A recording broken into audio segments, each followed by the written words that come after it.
Classic 4-H Fowler Showdown, next live on RacerTV. Are you ready to go GNCC Racing?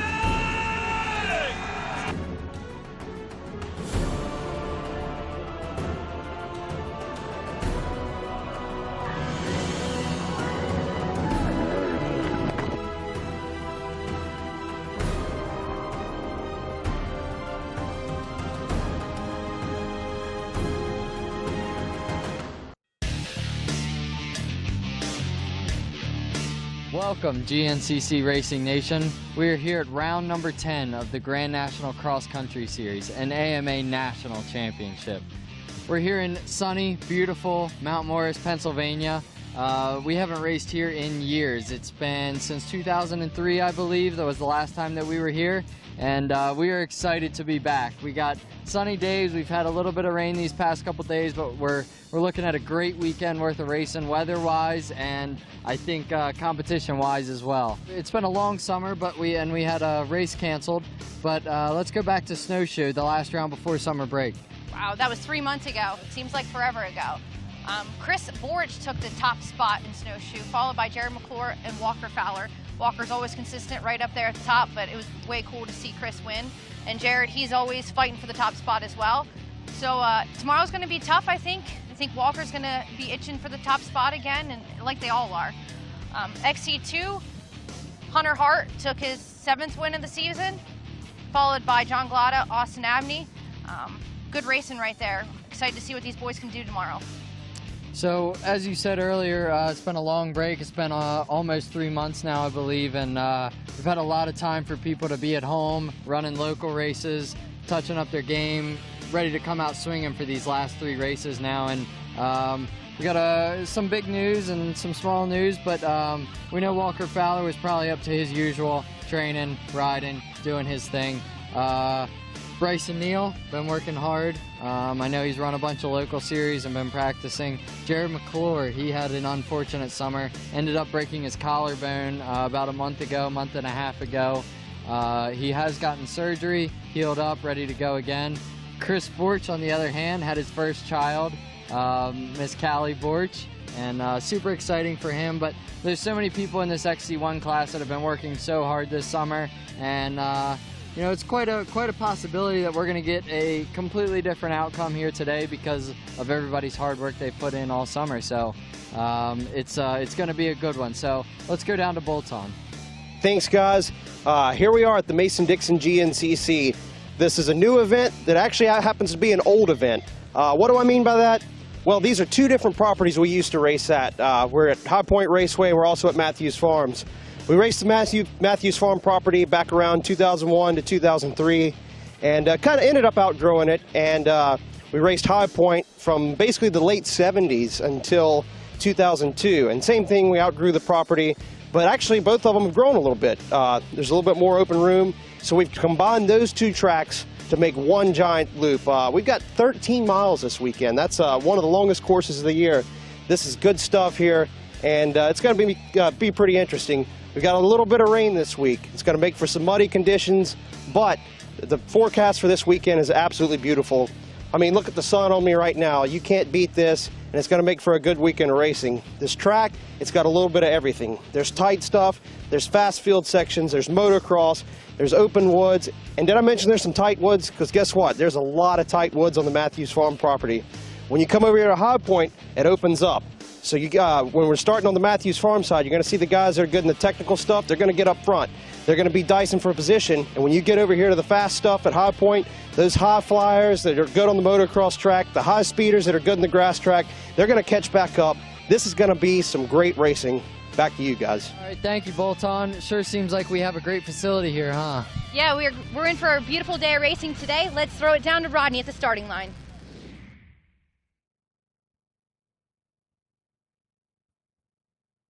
Thanks a lot, Alicia. Appreciate that. And here we are ready to resume the 2018 GNCC schedule. And last time we were at a GNCC, this guy right here, who was 3.5 years without a win, finally posted one up. It was win 74 for the winningest racer in GNCC history. Chris Borch, congratulations to you. It's been a big summer for you as well, man. Yeah, it definitely has. With obviously getting that win, having our first baby, it's been a great summer. So we took the confidence from snowshoe there and just put it into the work, and hopefully we can come out here and do it again. So hopefully all the stars and everything line up for me, I guess. Well, I'll tell you what, it's going to be an exciting last 3 rounds of GNCC racing. Good luck, man. Thank you, appreciate it. That's Chris Borch, and of course, it's time now to meet our starting lineup.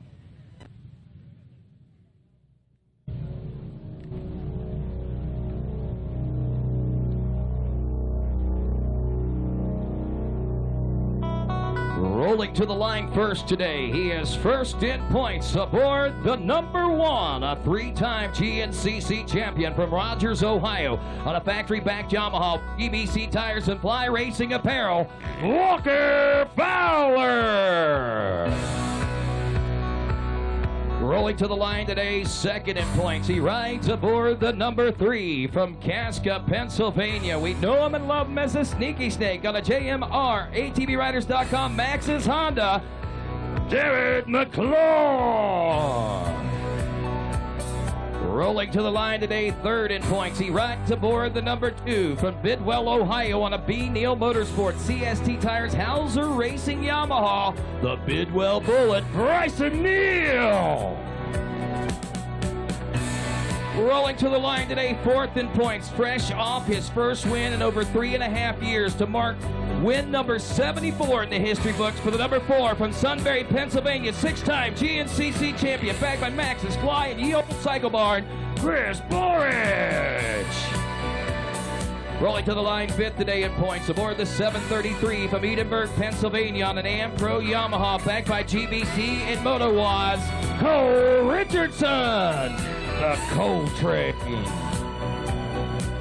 Up next, fresh from Reno to Nevada, sixth in points aboard the 521 from Waverly, West Virginia, on a CST Tires Moose Racing Parts Unlimited Induction Solutions backed Honda, the Gator, Adam McGill.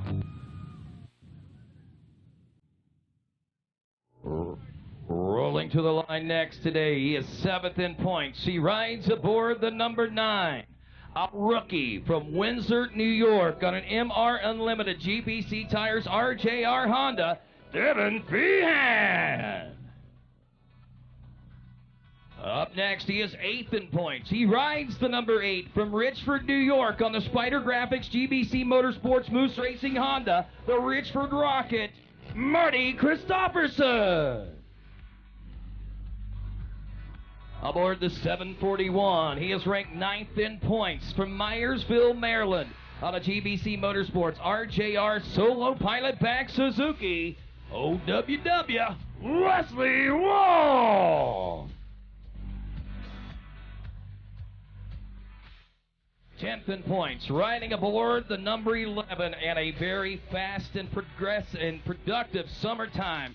Out of Akron, Ohio, on a B&R Motorsports, GBC Motorsports, Hauser Racing Yamaha, Josh Merritt.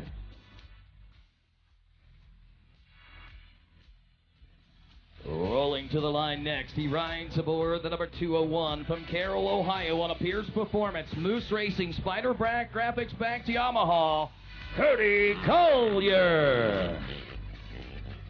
Up next, aboard the number 10 from Aurora, Ohio, celebrating over 20 years as an XC1 on a GBC Fly Racing HMF Yamaha, Johnny G. Johnny Gallagher. Up next, the number 15 from Green Valley, Missouri, on a Spider Graphics Shockworks Motorsports GBC Tires Honda, Tucker Wyatt. And the number 12 from Ithaca, New York, on a Custom Axis Gold Speed Hauser Racing backed Yamaha, Greg Cobert. And that is your starting lineup for this Rocky Mountain ATVMC Mason-Dixon GNCC, the old home site to the Matthews Farm GNCC, and a place where Barry Hawk got his first ever two-wheel win on a motorcycle, believe it or not. Notch that history down for you. I think the other year was like 2002, if I'm not mistaken, but it happened right here in these soils of the Mason-Dixon, then known as the Matthews Farms GNCC, 2003.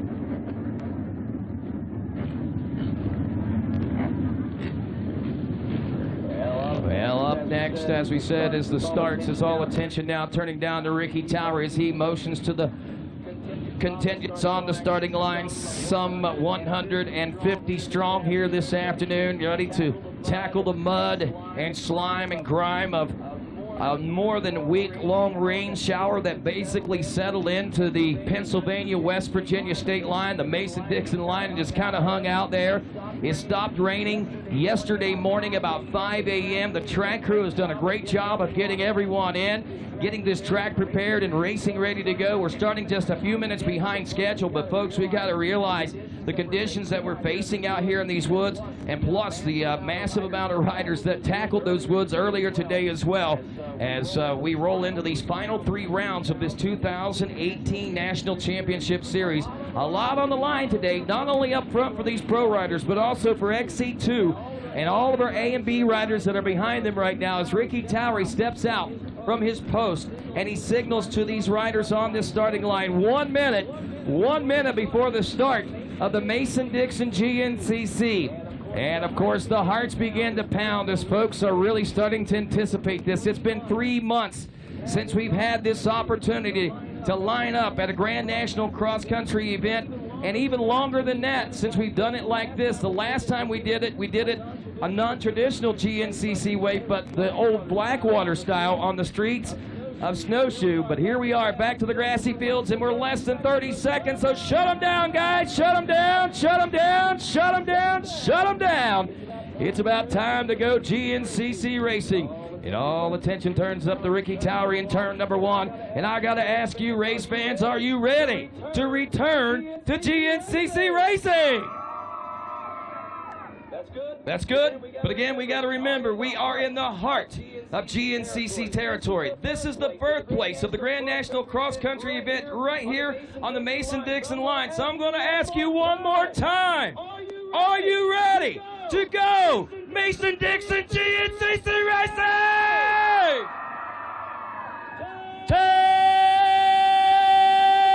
10 seconds. And row number 1, the XC1 Pro, will be off and rolling here at the Rocky Mountain ATVMC Mason-Dixon GNCC.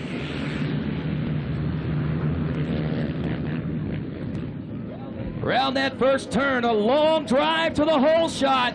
An extra $250, and it's the Cole train. Fist in the air. Cole Richardson taking the early lead on the 733. XC2 Pro-Am, Hunter Hart, Drew Lander, Steve Covert, Tanner Walker, Brody Livingood, Charles Dunn, Wes Kinsley, Kenny Schick, Nick Royalty, Jordan Pablatsky, Hayden Nicholson, Wyatt Wilkin, J.D. Brown, Austin Abney, John Glotta, Devin Masters, and Billy Dalton ready to roll in 10 seconds.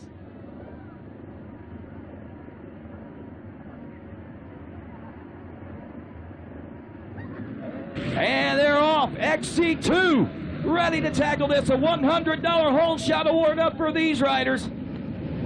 Thanks to All Balls and Wiseco and Hot Camps and Hot Rods. And it's the 31 machine of Tanner Walker from Berlin, Pennsylvania. He's on a Center Rock B&R Freedom Power Sports Bag machine and grabs an extra $100. College age 16 to 21. Joey Lambright, Andrew Bonovsky, Tyler Swindle, Logan Wester, Trevor Taylor, Matthew Blankenship, Asen Stevens, Joseph Yerkson, Noel Mickelson, Davis Brinson, Seth Wilson. 10 seconds. Gavin Jenkins, McCain Jennings, also Corey Silverthorne, Ronnie Rush, Corey Vandeliner, Eli Kiger, Mikey Nichols, and Bodie Lamoureux.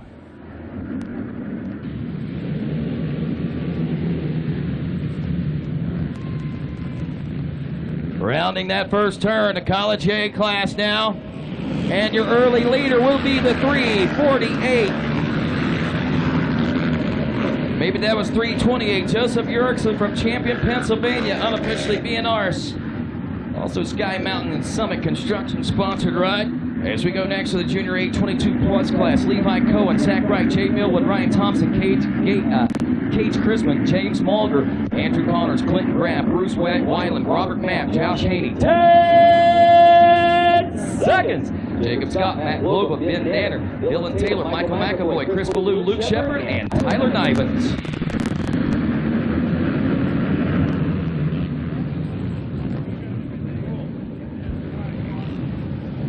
Wow, it's getting crazy in that first turn. Second turn, out the 450, Ben Danner from Dansonville, Georgia. On board is Honda, taking that early lead as we get to the Vet A30 Plus class. Big Papa P's out there with us. Jeff Pickens, Tom Kuntz, AJ Kuntz, I should say. The Marlboro Man, Todd Mascala, also Jeremy Gouchard, Wes Stone, Corey Blinkiewicz. 10 seconds. Scott Meckley, Eric Vallejo, Brad Wilson, Chris Conklin, Jake Turner, and Corbin Knox.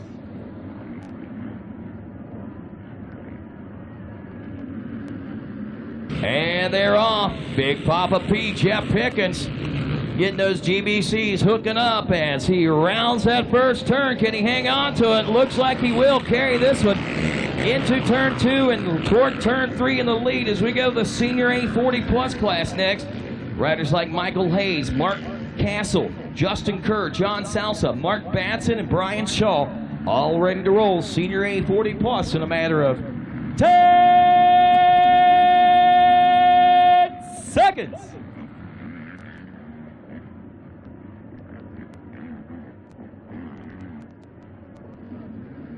And that Senior A40 Plus class off and rolling.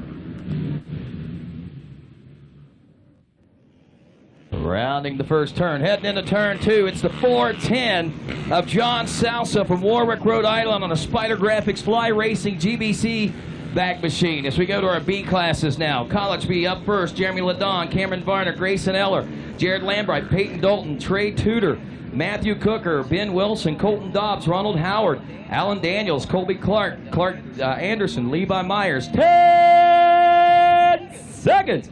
Ben Peterson, Noah Gingler, Chase Allison, Jonathan Steiner, Preston Raber, Colton Kendall, Michael Orabello, Jonathan Fireball, Rhett Cox, Brandon Getz, and Rob Lower.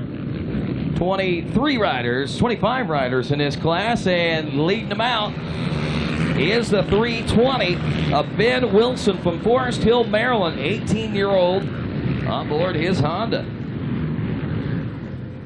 Junior B 22 plus class coming up next. We're talking Mike Howard, Nick May, Craig Ulinci, Curtis Tarman, Tyler Palmer, also Nathaniel Tickle, David Kite, Derek Way, Nick Miller, Justin Miller. 10 seconds.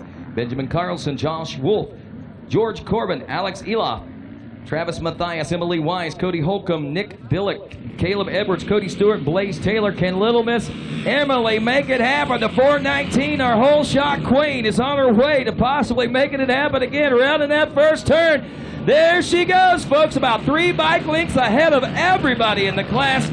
Emily Wise, early leader in the Junior B 22 plus class. As we go next to the Vet B 30 plus class, we got CJ Mullet, Nick Wise, Evan Soda, Wesley Smith, Sean Stuck, New York, Dave Napo, Dustin Dickerson, and Sean Stutes ready to roll in 10 seconds.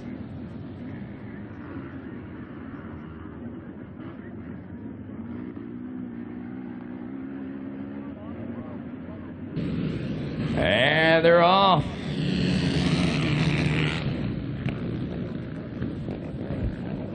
Trying to catch a number on that first run. Rider there, 678.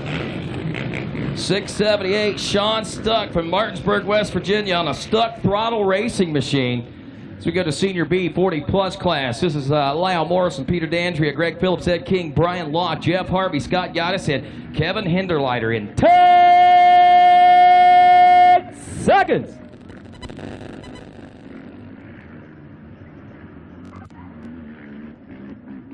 And the green flag waves for our final start here this afternoon for ATVs.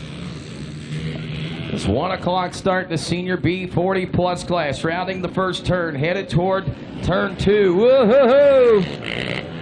Was that Peter Dandry up from Uniontown, PA on a Hauser Racing Back machine, I think leading out there on the Alco Cleaner DeRisi Racing Back ride as well.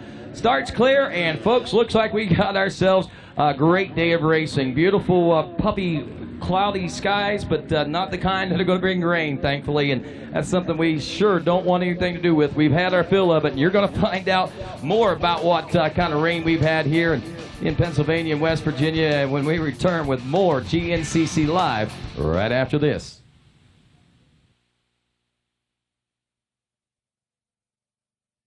We handle your races, your jumps, and your trails. Isn't it time you give your daily driver the same love? AMSOIL's Signature Series Synthetic Motor Oil delivers 75% more engine protection against horsepower loss and wear than required by a leading industry standard.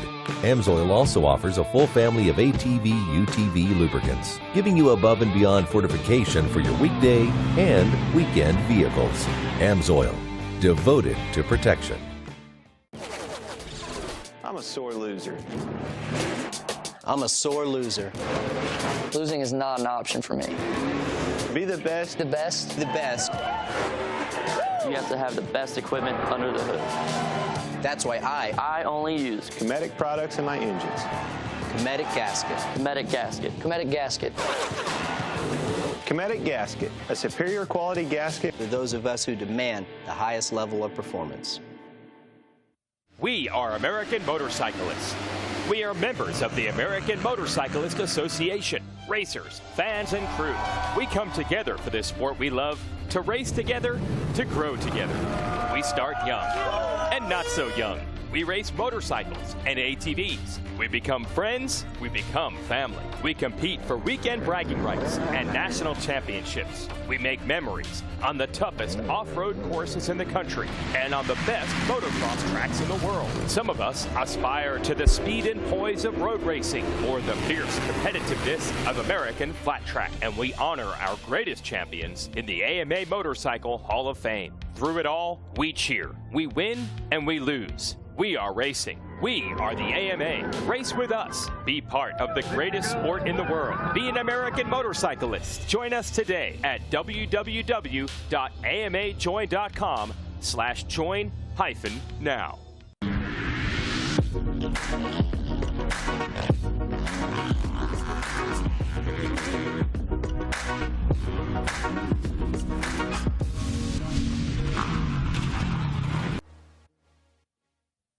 Even when you're the best, you never stop striving to be better.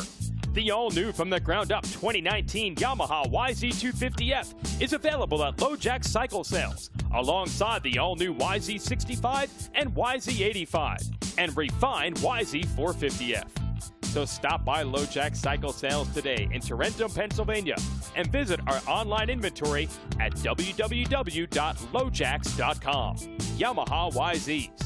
It's why we I biked the track last night, and it was a little sloppy on top, but I think like back home it has a little bit of a bottom to it, so I think we'll get right down in there. And I was expecting a little bit more rock, like up by me in PA it's a little bit more boulder style, but this suits me well, so I think it should be good. I'm about 3 hours south of here. I'm right on the Ohio-West Virginia border. The track here, I'm pumped for it because they ain't got rocks like Masontown. And I think it's going to tack up pretty good for us by 1 o'clock. By the morning, they're going to knock all the slop off. Still going to be a little wet. Still going to be like a little bit gnarly in some places with the ruts. But overall, I think it's going to turn out to be a good day racing. I'm about 4.5 to 5 hours from here. Track looked muddy yesterday walking it. I raced here back in 2003. It was my first year doing this series. I just did a few races, and from what I remember, I liked it. Coming and walking it, I don't remember much of it, but it looks like a lot of fields. I think the woods are thick, so passing might be rough, but I'm sure this morning with the mud's gonna open it up for us. So I think it'll be overall a good day. I mean, it's not raining, so it should dry up and get tacky a little bit. I think I think we got a good setup here with the JMR Honda. Max's tires will be hooking good all day. Elka shocks are dialed, so I'm looking forward to it.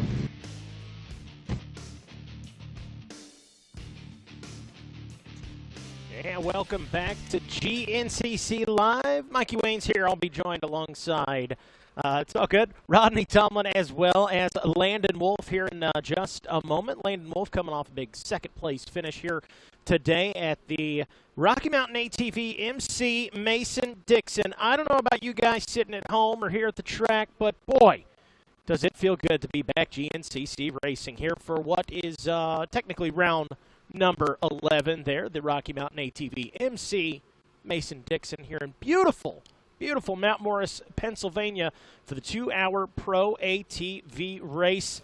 Well, you don't know it from looking at that picturesque skyline right there, but it's pretty much rained here for what feels like an eternity. It's not raining now. It's beautiful, and here's our track map right there. A very long track here, Mason-Dixon. Well, we call it that because take a look at it. It's the Mason-Dixon, man. It's a pretty awesome track we got set up for you folks today. Taking a look there, about a 12-mile course for the pro bike race. You can see the FMF Power Point as well as Monster Mile in there as well.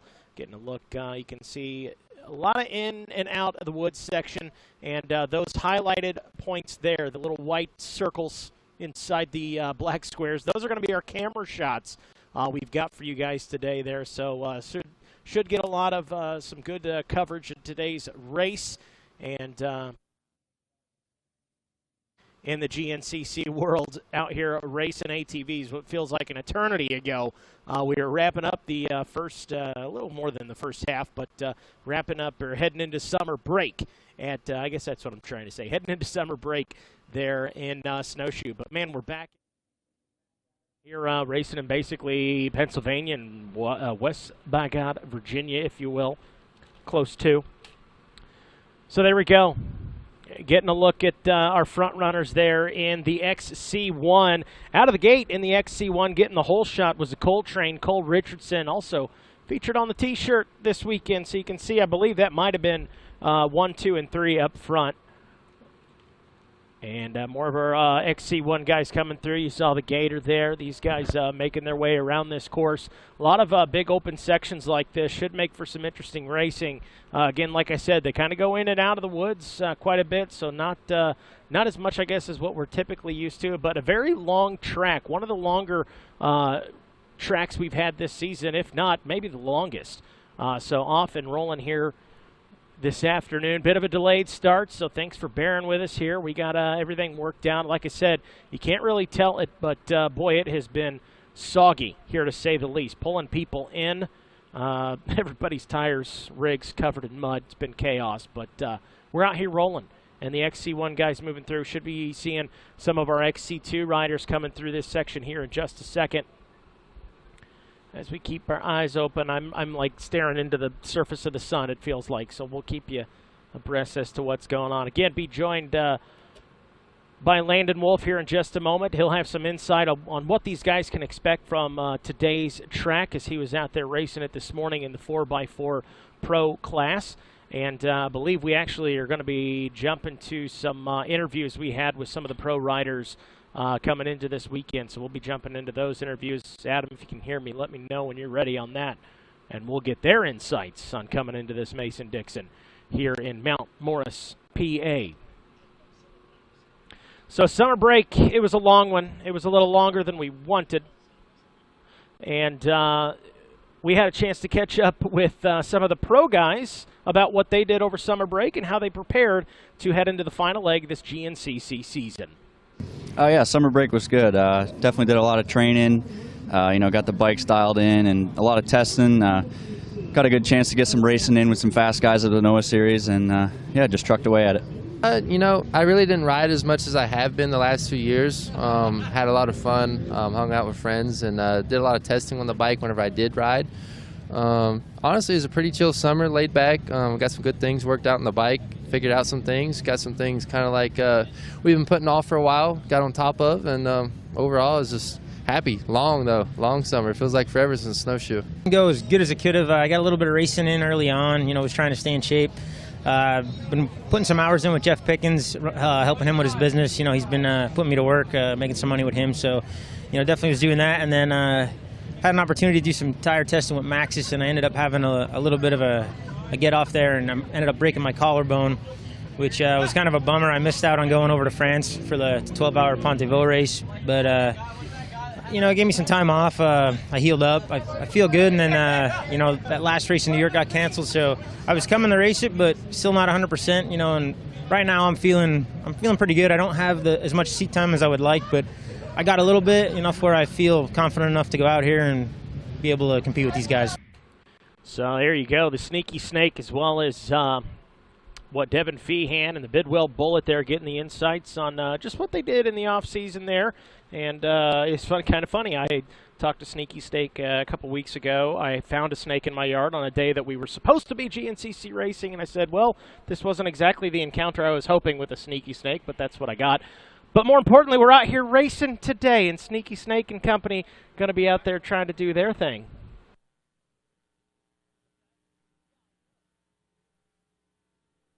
We're tucked away here. Joined in the booth now by Landon Wolf, and we're going to get his insights here in just a second as our pro riders moving through. They've yet to check in for lap number 1. Again, like I mentioned, one of the longer courses we've had this season, the Mason-Dixon. And what's interesting, thinking about what those guys had to say over summer break, joined by Landon now, one of the big things, we've seen a lot of different guys take wins this year. 5 different riders taking a win in the XC1, and you almost want to think, if you're a spectator or even us, we're even guilty of it, you might think, well, Walker Fowler's just having an off season. He's having an off season. This is just not the Walker Fowler we know. The bottom line is this: Walker's still in the points lead. He's still in the driver's seat of this thing. He may not be clicking off wins like he did last year, but he's still the guy to beat, Landon. Yeah, I don't think Walker is having an off season at all. I think Walker is having a spectacular season. In my own thoughts, I mean, you know, he's got stiff competition out there. You know, he's you know, last year he had a really good year, but this year maybe everyone else stepped up their game a little bit. But you know, you got Chris back taking wins, Jared's taking wins, Bryson's taking wins this year, Adam's getting wins. Yeah. And not to mention, you know, you got the Feehan, the Hunter Hart, the Josh Merritt, Marty Christopherson. Everybody's there. Yeah, so you're taking a look at the XC1 point standings. Like we said, Walker Fowler well in control of this one. Certainly not running away with it by any means like you did in 2017. Sneaky Snake right there. Maybe he'll add to that nickname before season's end. Bryson Neal in the number 3 spot, the Bidwell Bullet. Chris Borich coming off that big win there to wrap up heading into summer break at Snowshoe. And the Cole train, Cole Richardson, great start to today's race. He had the whole shot. He's sitting 5th place in points. And then the Gator, Adam McGill, in 6th. Devin Feehan in the number 7 spot. Marty Christopherson, 8th. Wesley Wolf, 9th. And Josh Merritt rounding out the top 10 in that XC1 class. And then we're going to take a look at the XC2. I believe it's Hunter Hart out in front. It sure is. That I XC2 he's got class. 7 wins on the season right now, so he's on fire. We don't have the points pulled up here, but I know Austin Abney's riding really well, and John Glauda, quite a few other racers. Looks like we have Walker Fowler, I believe, coming around. Looks like Walker. Who's behind him there in 2nd? It looks like it's a Yamaha, Cole Richardson. How about that? So there is. That's a great start for Cole, man. And you know what? In the you were out on the track. You don't know this, but this morning during the VP Racing Fuels Pro Row, the pre-race report, brought to you by Monster Energy. Let's get that plug out there. Yeah, absolutely. Walker Fowler said something about Cole having. He said he looked to see some big things out of him here today, and boy, it looks like Cole has put in the work over summer break, and right on the heels of Walker Fowler there. Yeah, I've talked to Cole a lot this summer. He's been working really hard at home. I know that, and they've been running quite a few local races, whether it be Wexer, CRA, all kinds of different stuff. And I know Walker, or not Walker as well, but Cole has been having excellent finishes. And I believe just last weekend or the weekend before, they were at somewhat of like a sprint format, and I think Cole came away with both wins of both motos. So that was he's riding really well. Yeah, that was the exact thing that Walker was talking about. That speed he saw out of Cole that weekend. So here we have in the number 3 spot, Chris Borich coming off a big win at Snowshoe. Obviously hungry for more. He's not ready to call it quits after that. I'm a little surprised. I mean, kind of spread out here on the first lap. I wasn't expecting that. Wesley Wolf on the other Suzuki in the pro class in the number 4 spot. And is that Adam? Yep, Adam McGill right behind him. Adam's a different gear. I called somebody else Adam earlier. in some Moose Racing gear. Wasn't Adam, that's Adam. There's Bryson Neal, not a great start for him. Cody Collier, Marty Christopherson, Josh Merritt in there. Lost in there. Johnny Gallagher, that's Johnny. Johnny. The one I'm not, one of them that I missed must have been McClure. I got word on my way over to the booth here that he had already lost his goggles. I'm not sure if that's true or not. But now here we have XC2. That's Hunter Hart coming through already on the Hammer. He always comes through first lap well into the XC1 class. Just kind of how it kind of plays out for these guys. The XC2 class pushes a little bit harder there on the first lap. Gets them up in there. I'm not positive. I'm not sure. Maybe, I don't think Lindell. Lindell's going to be my guess. No, that is Tucker Wyatt. So Wyatt. He's in the XC1 class. He must have made a mistake or something. He is back into the XC2 class already. How about the lead that Hunter Hart has already? Yeah, no kidding. There's no one in sights right now. I'm going to guess that this is second place. Looks like John Galata Jr. Is that?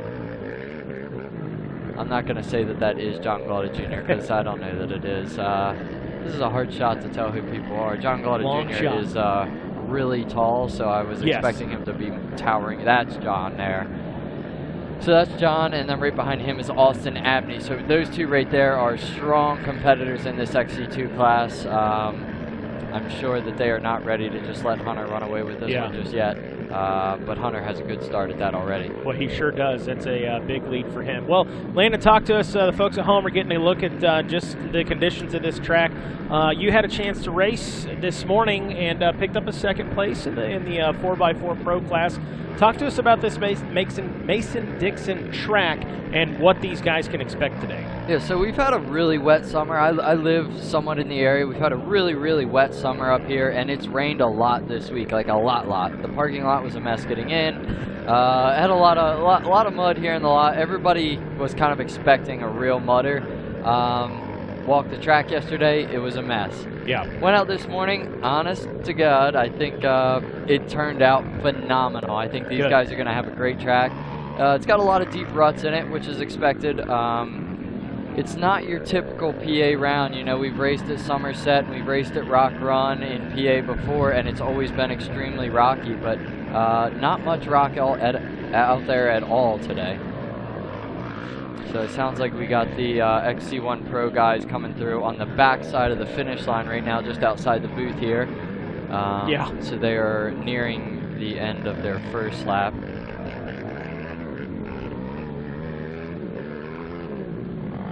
I'm just looking here on your sheet. XC1 Cole Richardson, Tanner Walker with the XC2 hole shot. Yeah, how about that? This is his hometown race. I believe he lives maybe a half hour from here. Something like that. Nice. So yeah, he's probably got a big crowd, probably family, friends out here. So cool to see. We'll have him on the podium later for that XC2 hole shot award. We'll make sure the locals go nuts for him. Yeah, absolutely. Very exciting for him. But I think the big thing there, what Walker and Cole Richardson were 1 and 2 in the XC1. Not a huge gap in between them. Walker doing his Walker thing, trying to pull away from it. But those two almost on an island compared to the rest of the pack. And then back in the XC2 class, Hunter Hart seems to be doing that for himself, trying to pull away from those XC2 guys. And it's something that Hunter's talked about all season long, trying to get into a top 3 overall from the XC2. And it looks like he's trying to do some more of that here today. I think he might get it done before season's up. He only got 3 more chances to do it, but maybe he can make that happen today. You never know. I mean, I would say if there's one guy in XC2 right now that's going to do it, it's going to be Hunter. And I know he's worked hard all summer. Cool thing about this race here, I mean, it's not a new season, but it almost feels like a new season a little bit because a lot of people got a chance to go home, regroup, work on what they're weak on, and come out swinging. And I'm actually excited to see how everyone plays out. But looks like Cole Richardson, for sure, this summer went home and worked hard. Well, so. yeah, and that's something that we've heard. If you've been watching social media much, and especially following Josh Merritt's post and stuff, he talked about some racing that he had done with Johnny Gallagher and Cole Richardson and a few other guys at some local races as of recently, and sounds like they're all running pretty fast out there, and they're all ready to get back to GNCC racing too. Yeah, I tell you, it's a tight-knit group out there. They're all in that Ohio / oh, there's a down rider there on the motocross track. But they're all in that western PA, Ohio area, and I think, which is good, but they use each other to make them to better themselves. They all train together, they all race together, they all hang out together, and you know, they've really made a good name for themselves in that tight little group. One thing I did want to mention before I forget, we were supposed to have Joel Hetrick out here today. Yeah. But his baby, he and his wife had a baby in the last Thursday, week. Wednesday or Something Thursday like morning, something like that. So he had his first baby girl, right? Yes. Yeah. So I did hear word that he's going to possibly be at Powerline and Ironman. I know that those guys are looking at it. His teammates, actually, that race ATV motocross with him on that Rockford Fosgate Tyler Honda team, are out here this afternoon. We saw, I believe, Hayden Mickelson raced against you in the 4x4 Pro class. And then, of course, with that, it brought some guys from the ATV motor side of things into the GNCC side of things here this afternoon too, and I think we're going to see a lot more of that transition in next season. I think that's why it's pertinent that we kind of talk about it right now, because we're going to see a lot of that Rockford Fosgate stuff next year, I believe, right here at GNCC. Yeah, absolutely. I know the Mickelsons. They've really done well. They've done really well switching over to the wood side of things. They're not switching over because they still race motocross.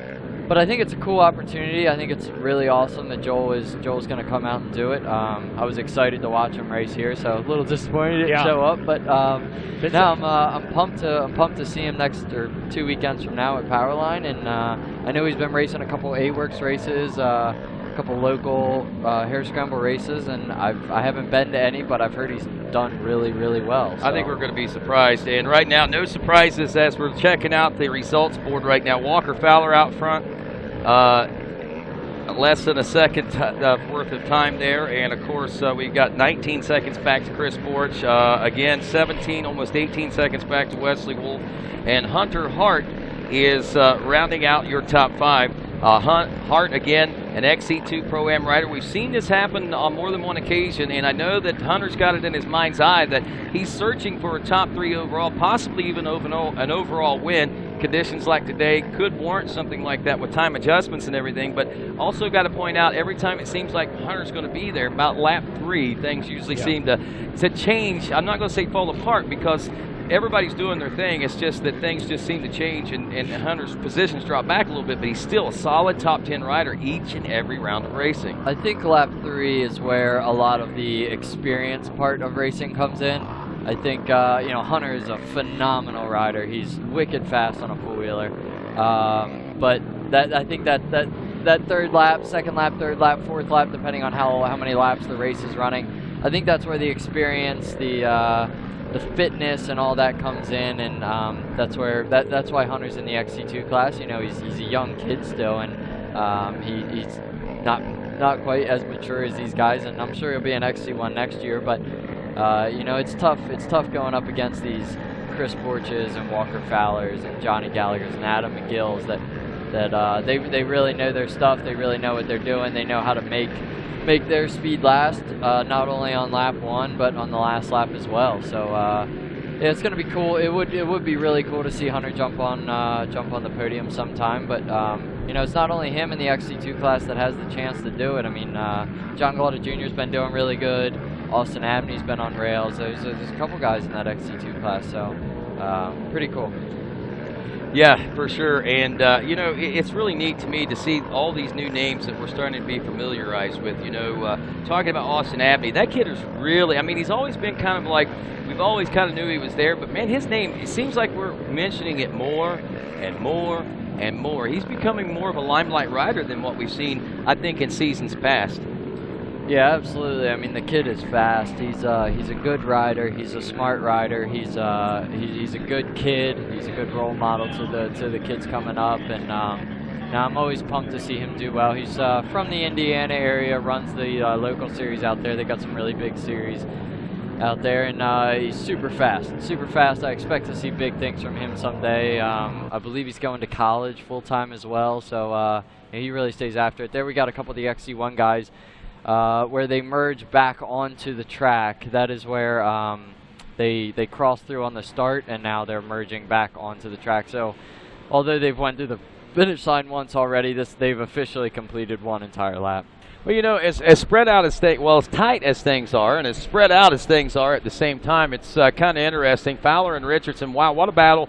Less than a second between those two. A big gap to Borich, big gap to Wesley Wolf. They're riding comfortable right now. Hunter Hart, a little bit of a gap back to him but time adjustment, he's only 2 seconds behind Wesley Wolf on overall adjusted time. Adam McGill is running 6th overall. He's right now 4 seconds on adjusted time behind Hunter Hart. 7th place is the Bidwell Bullet, Bryson Neal, the number 2.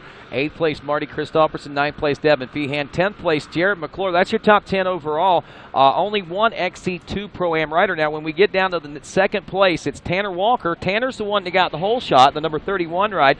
He is currently running 14th place position overall out of Akron, Ohio. Actually, he's from Berlin, Pennsylvania. Sorry about that. Yeah. He's 34 seconds, almost 35 seconds behind Hunter Hart right now. And I'm going to tell you right now, Tanner Walker is a name that hasn't really stuck on my radar till now. Yeah, that's that's the guy that we weren't sure who was there on the blue Yamaha with the black gear.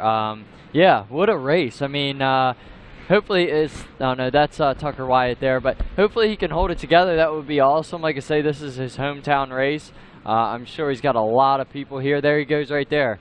That is Tanner Walker still hanging on to that number 2 spot. So be interesting to see what kind of gap we have back to 3rd, who is in the number 3 spot of XC2 right now. XC2 3rd place position as we scan through. Looks John Glada Jr. Yep, John Glada Jr. and Austin Abney is right behind him, 1.2 seconds. Right, so good battle going John on. John Glada and Austin heading into the woods. So Tanner's still got a little bit of a decent gap back to those guys, and you know, to be able to get in the mix and run number 2 with that kind of pressure and those kind of riders around you, well, he's saying something. Yeah, he's no slouch. He's running the number 31 also. I mean, that says a lot about him right there. I mean, he's a top 31 rider in the nation here in GNCC. But like I said, he's never really stuck on the radar. That whole shot may have been the one that did it, and obviously this ride that he's putting forth here today. Yeah, obviously. He's obviously amped up. I'm sure that whole shot got the blood flowing, and he's ready to do some business. Check this out. College A class leader, 127, Matt Blankenship out of Greenwood, Indiana, who was a featured guest on my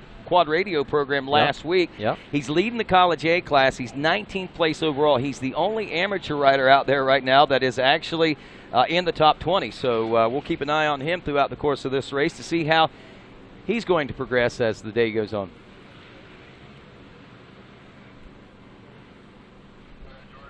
Let's take a look at some of these points out here right now to see how College A class, if we take a look at that, Eli Kiger had about a 4-point lead coming into this one. Actually, take that back. Lead. Oh no, go back to XC2. No, College A. There. College A is what we're looking for. That's it. There it is. Eli Kiger, 100. Actually, the gap was a little bit larger than what I thought. It's actually about a 13-point hit deficit between Eli Kiger and Matthew Blankenship. But if you look at the point standings, 6 wins right now go to Matthew Blankenship. Ronnie Rush, I believe, has a win also. He's only a few points back behind, I believe, Matthew Blankenship right now. And Seth Wilson is another contender for this championship. When you look at those points, there's 24 points that separate the top 4, and those 24 points seem like a lot. In the world of GNCC, we know that oftentimes, especially late in the season, mechanical issues, these weather conditions, so many things can happen to derail a championship and move things around. Yeah, so one thing we do have to take note of in the College A class, they do have 4 throwaways, I believe. So as these races go on, each race, the points could change dramatically because people could drop out a bad race or something like that. But either way, how about Eli Kiger? I mean, Mr. Consistency just out there chugging along, getting finishes, and yeah, I mean, I think he's only finished out of the top 5 maybe one time in the class this year so far. Pretty impressive stacked stuff. Class. Yeah. So checking the action back out here. Look at that view. You get a chance to see from the Power Tower Hill there over the finish line. And if you look over the finish line, that is the world-famous High Point Raceway over there. My friends, that is where so many races of history have taken place in the world of motocross racing. And, of course, we get a chance to run through these soils here in the GNCC as well. And just a little bit of history lesson for you. Landon, do you know that we have been here before, but it was not the Mason-Dixon GNCC? I do. I didn't know it was called something different. Matthews Farm. Matthews Farm, but the last year they were here was in '03, correct? Right. Yep. Yep. I was a 9-year-old. Yeah. So, and believe it or not, I can't remember if it was '03, but I think it was. Might have been '03. That Barry Hawk got his first ever two-wheel race win. I'm thinking that it might have been '02, but I could be wrong about that. Right. But anyway, I know that he won the championship in '03, but he got his first two-wheel win right here at Matthews Farm in whatever year it would have been. I'm not sure. It could have been a couple years before that. But these are some hallowed grounds for some folks. And we are treading on some grounds that we have been here before. Barry's probably sitting over there just reminiscing on old times, thinking, what a place to come back to, you know. It's like I said, I've never been here. It's been quite a few years since we've been here, and then it actually turned out to be a really, really great track. I live in PA, close to the Maryland line, and a couple hours east of here, and it's much more rocky over there. So I was kind of expecting some rock over here, and we've raced a couple other PA rounds, and I was impressed. Hardly any rock out there, and honestly, a really, really great track. Well, it is a really great track. It's a really cool track. There's a lot of stuff about this track, a lot of things about this track that make it, I think, a little bit unique. And Landon, the great thing about it is you and Lane McCormick had a chance to get together and talk about some of the cool stuff that happens and is happening right here this weekend at the Mason-Dixon GNCC.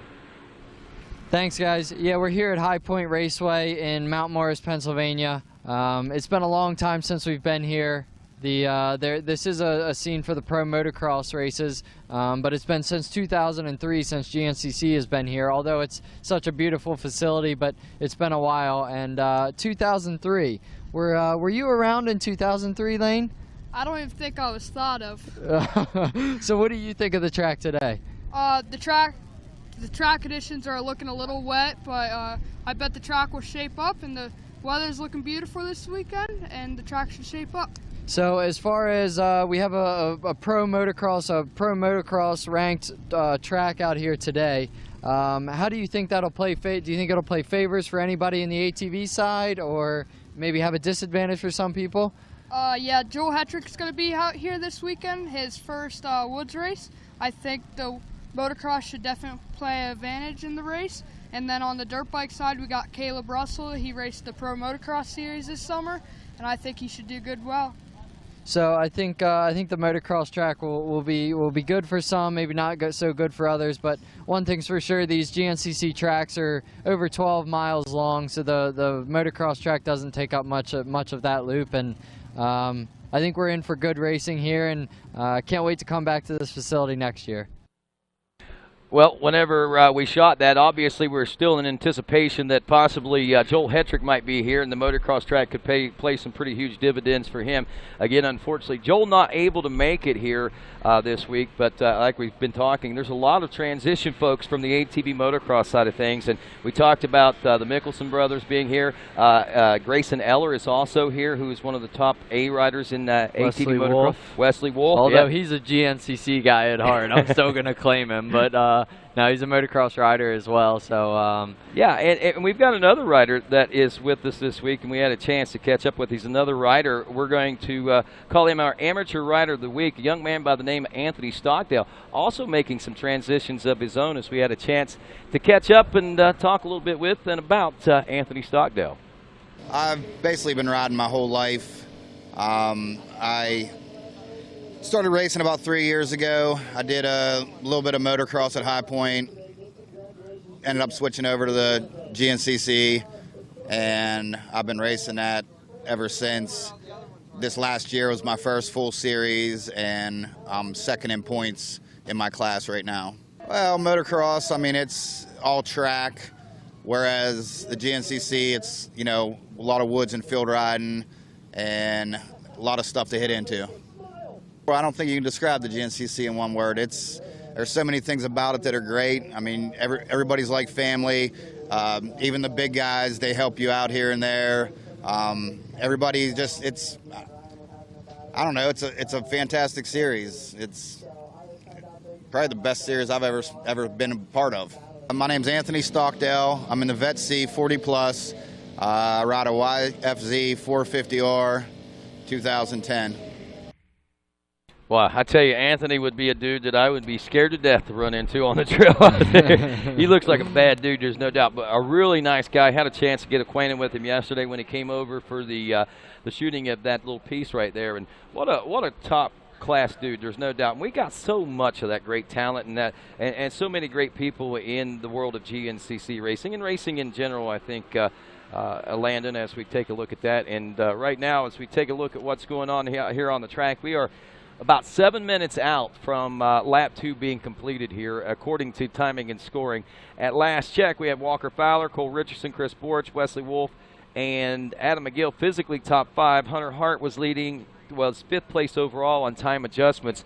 Be interesting to see what this next 7 minutes or so is going to bring. You were out there in the morning race, and you know we started on time this morning, maybe a couple minutes late, but nothing in comparison to what it seemed like it took to actually get the track swept today. I guess there were a lot of challenges out there as far as that 10 o'clock race was concerned. Yeah, there were a lot of, you know, like I said earlier, we got a lot of rain this week, but there was a lot of low spots out there, a lot of spots where we're down in a valley, and the issue is, I think, since we haven't been here in so long, the ground isn't worn in, the ground's not hard packed, the ground is very soft, and it created like train track ruts everywhere. So the issue with a lot of these 450s, you know, we set them up low so they can corner better and stuff like that, but you get out here, these deep ruts, they're getting high centered and the wheels aren't even touching the ground. So that was the issue that most people had. It's not a super challenging track, it was just very, very deep ruts to the point where people couldn't even get their tires on the ground. Now, do you think that's going to affect things here this afternoon? I mean, especially when we get longer in the race and these leaders start to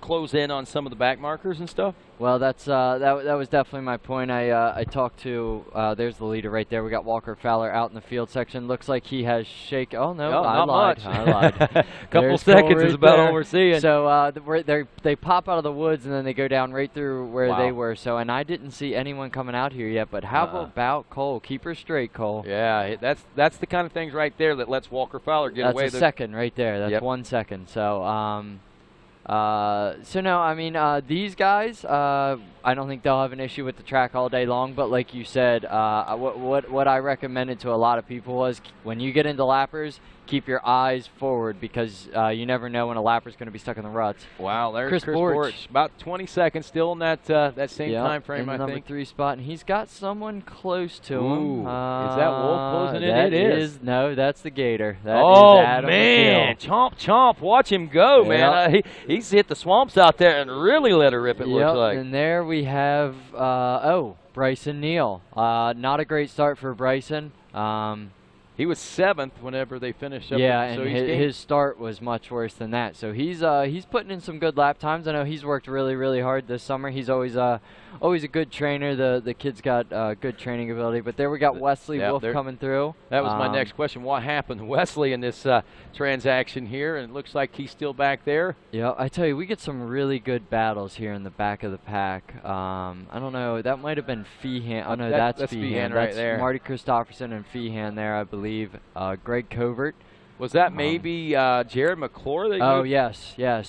Yeah, he's always been a red, black, and white guy, and he put some different colors on his bike. And I told him before the race, I'm like, what in the world, man? Now I can't recognize him. It's been all Johnny Gallagher did the same thing. He's riding an all-white quad. I mean, it must be his practice squad. I don't know. But it didn't even look like his whenever I seen him. By the way, Gallagher is currently 12th overall. There He is left Hunter the class. Hart on rails. Wow. Man, the kid is riding good. He's physically kind of close to these guys right now. Not only on time adjustment. He's got to be physically probably 8th. There's Cody Collier. Now, I noticed Cody Collier was behind him in the last shot that we saw. So The XC1 riders could use Hunter to their advantage. Sometimes if they get a good start, they can use him to pull them through the pack, and you know, it can benefit everyone. I think that was Josh Merritt. It was at least the same gear that Josh was wearing behind Collier there. Well, actually, Collier may have gotten around him because Collier was running right behind him. Yeah. And the gap was 27 seconds. That'd be an awful lot to make up pretty quick. But we know Cody is, man, he's a master. Maybe. Who was behind Cody Collier at the finish line last lap? The last lap, it was Tucker Wyatt, the 15 machine, which was another 15 seconds so back. I think that was Josh. So either Josh made a hiccup or Collier and Hunter put the hammer down. And that's quite likely too. Those boys really know how to make hay when the sun shines. Speaking of sunshine, it is shining a little bit. We do have those puffy white clouds and no threat of rain, I don't think, out here this afternoon. But look at this track on this hill. I mean, if you walk around the pits, if you go in some of these low-lying areas, to see the track like this, I guess about 80% of it might be like this right here is what I've been told. Is that the track's good. The track, honestly, is really good. And you can see these guys really aren't that muddy. Like I say, there are some spots down in a creek bed, something like that. Right, it's just a few problem areas. But everything you know, else that's is a lot. GNCC. Right. So there we have Austin Abney and John Glauda Jr. rolling through on the hammer. And there is Tucker Wyatt. Yeah, Wyatt is... He definitely had an issue there on the first lap. Tucker did...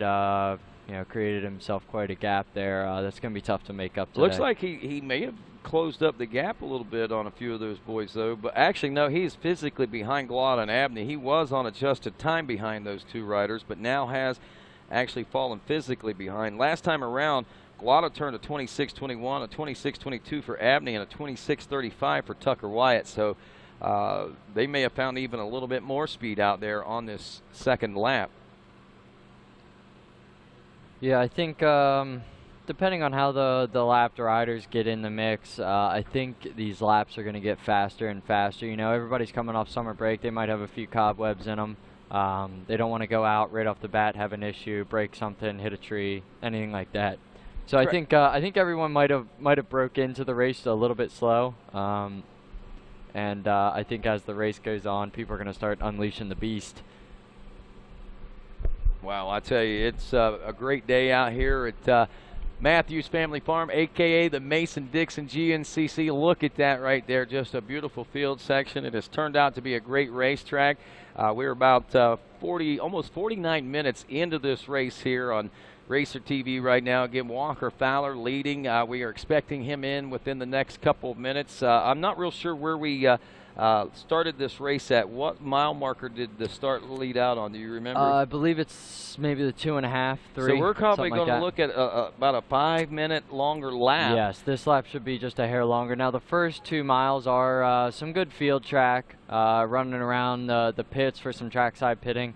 So yeah, it's gonna be not too long of a difference, but yes, a little bit longer. There, I believe we have Kenny Schick from the XC2 class rolling through the field section out here in Mount Morris, Pennsylvania.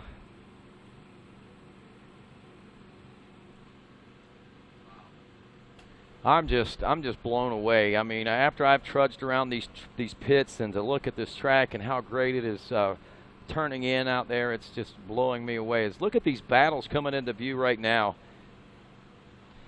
Yeah, I think I tell you, it's we've got some good racing so far today. I was trying to catch the numbers on those. I thought I seen a 14 on that one machine, but with the mud and everything the way that it is, it's tough really to... Yeah, it's tough. It's a thick mud out there. It's not like a watery mud, so it covers everybody's number plates up. And right. And you know something? Are. This right here would be a perfect time to test out that new mudslinger stuff from AMSOIL. I don't know. We ought to just check out this real quick before we do that. Although we should get a hold of that. But this is Walker Fowler. Look at them. Oh, easy, buddy. Walker Fowler, Cole Richardson out onto the motocross track. Wow, and I'll tell you, man, that gap right there has closed up so much, and he is literally putting pressure on Walker. He is, I think, forcing Walker into mistakes. Yes. You saw Walker come out of that one turn. He was sideways nearly coming off that jump. That's not typical of Walker to be riding like that. Let's just take notice of how much harder they are pushing this lap as opposed to last lap. Am I right? You are so I mean, they were pushing, they're flying last lap, but man, they are on the throttle here. Walker goes for the jump again, makes it this time. Cole's a little bit more conservative, rolls the jump, and he's carrying on. I mean, we're gonna have a good race out of these two old former teammates, and and good friends too. Yeah, absolutely. So awesome to see these guys out here battling, and tell you, they have put a gap on number 3. Yes, they have. And I was not talking number 3, with but the third place position. You got me. I knew what you meant. 7:33. I was talking with Cole Richardson before the race, and he was talking about how his confidence is really.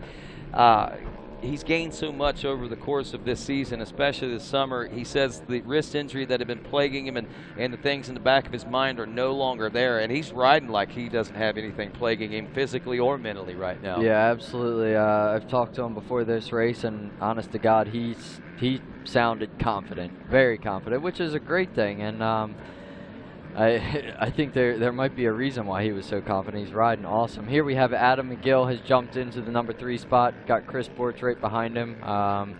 Chris could have been dealing with some arm pump or something like that. Decided, hey, I'm going to let this guy by, try and chase him, key off him, and get freshened up a little bit. But they better stay moving, because there is the number 2 of Bryson Neal, pushing hard. So we got a couple gaps here at the front of the pack, but as we get further and further back, there's Wesley Wolf. Go figure, he's launching the big double. And this kid's, he's coming off of a big ride that he had at Loretta Lynn's, the final race in ATV Moto. He got the whole shot and led Chad Weenan, Joel Hetrick, and for Jeffrey Rastrelli, 4 or 5 laps, Thomas maybe. Brown. Yeah, about 4 or 5 laps. He was out. He ended up finishing 3rd that moto. Yeah. I will say that Joel Hetrick did break a chain and had to put on a chain. But man, what a great ride! I mean, a lot of things turned around. Who's that? Is that Gallagher? No, that's Feehan there. So we got Wesley Wolf, the Sneaky Snake, McClure. Feehan just a couple seconds back. Marty Christopherson a couple seconds back. Greg Covert right there behind Marty. They have been having great battles, Marty and Greg, and then I think that was Gallagher right there behind him. We only got a quick view of his head, but I believe that's him. So who should this be? Hunter Hart? Yep, it is. This is Hunter Hart, our leader of our XC2 class, and then Cody Collier and Josh Merritt right behind them. Now that would put, if I'm calculating this right, Hunter Hart physically on the racetrack right now, behind Johnny Gallagher. That would make him 12th physically on the racetrack right now, behind. Okay. From what I've seen going by there, unless I miscalculated that. But Johnny and those boys were just ahead of him, and he was right behind Johnny. Yeah, that probably makes sense there, I would say. Time adjustment is going to show something different. Probably might going to have 3 or 4 of those guys, so maybe up in the 8th place, around their position. But regardless, great ride. Be anxious to see how many laps we're going to get out of today. I feel like that could play a big role on results here. Well, if we're looking at, if we calculate this right, I'm expecting 5 to 6 minutes longer lap times on the next laps, and that would put us somewhere in the neighborhood of a 30-minute lap time. We are about 5.5 minutes off pace of what we were from the first lap, but again, about 2 miles or so shorter track on lap number 1. So we anticipated this. We'll get the official times and so forth whenever they come in and check in a few moments. But right now I'm looking at almost 55 minutes into this race, and here comes Fowler in, and looks like the Cole train right behind him. The Cole train could be just playing this race very smart. He knows Walker's the champ. He knows Walker is arguably the best rider on the track right now. If I were him, I would watch him, key off him, follow his lines, do what he does, because the guy knows what he's doing. A 30-minute, 13-second lap time, just over 30 minutes, so just about just under 6 minutes longer on that second lap than it was on lap 1. That's about what we anticipated, so things are right on track here. So that's good news. That means the track flow is going great, everything about this race seems to be going on point. We wait now for Chris Borich to check in. 20 it's seconds. Be Adam McGill right there. Oh, that's right. There. Adam McGill has gotten around Chris Borich. And I think he had gotten around him last time we checked in. Yes, when we saw him on the motocross track, Adam had already gotten around him. He'd gotten around Wesley, and now he's gotten Chris. Okay, absolutely. Yeah, wow. He's on the move. He is. I mean, was he not? So they do have the 2-lap card out, so it's going to be a 4-lap race. 2 more laps after, starting now. Adam McGill is 50 seconds behind in third. Chris Borich is 2.5 seconds behind Adam in fourth. And I have to wonder, these two together like this could raise the level for both of them. And that only issue is Walker and Cole are together as well. 50 seconds is no matter how much they push, it's going to be tough to make up that gap. But we got to take into consideration. Here we are, pit stops already. So let's see who comes out first. Walker Fowler rolls in, goggles, drink, gas, spraying out the radiator, and he is off. And Richardson is all the way down at the very end. Yeah, he's at the end. So I'm assuming that he pulled in. I'm sure he would have because we're about an hour in. Yeah. I'm sure. I would imagine. Yeah, I would imagine that that Walker would have came out in the lead again.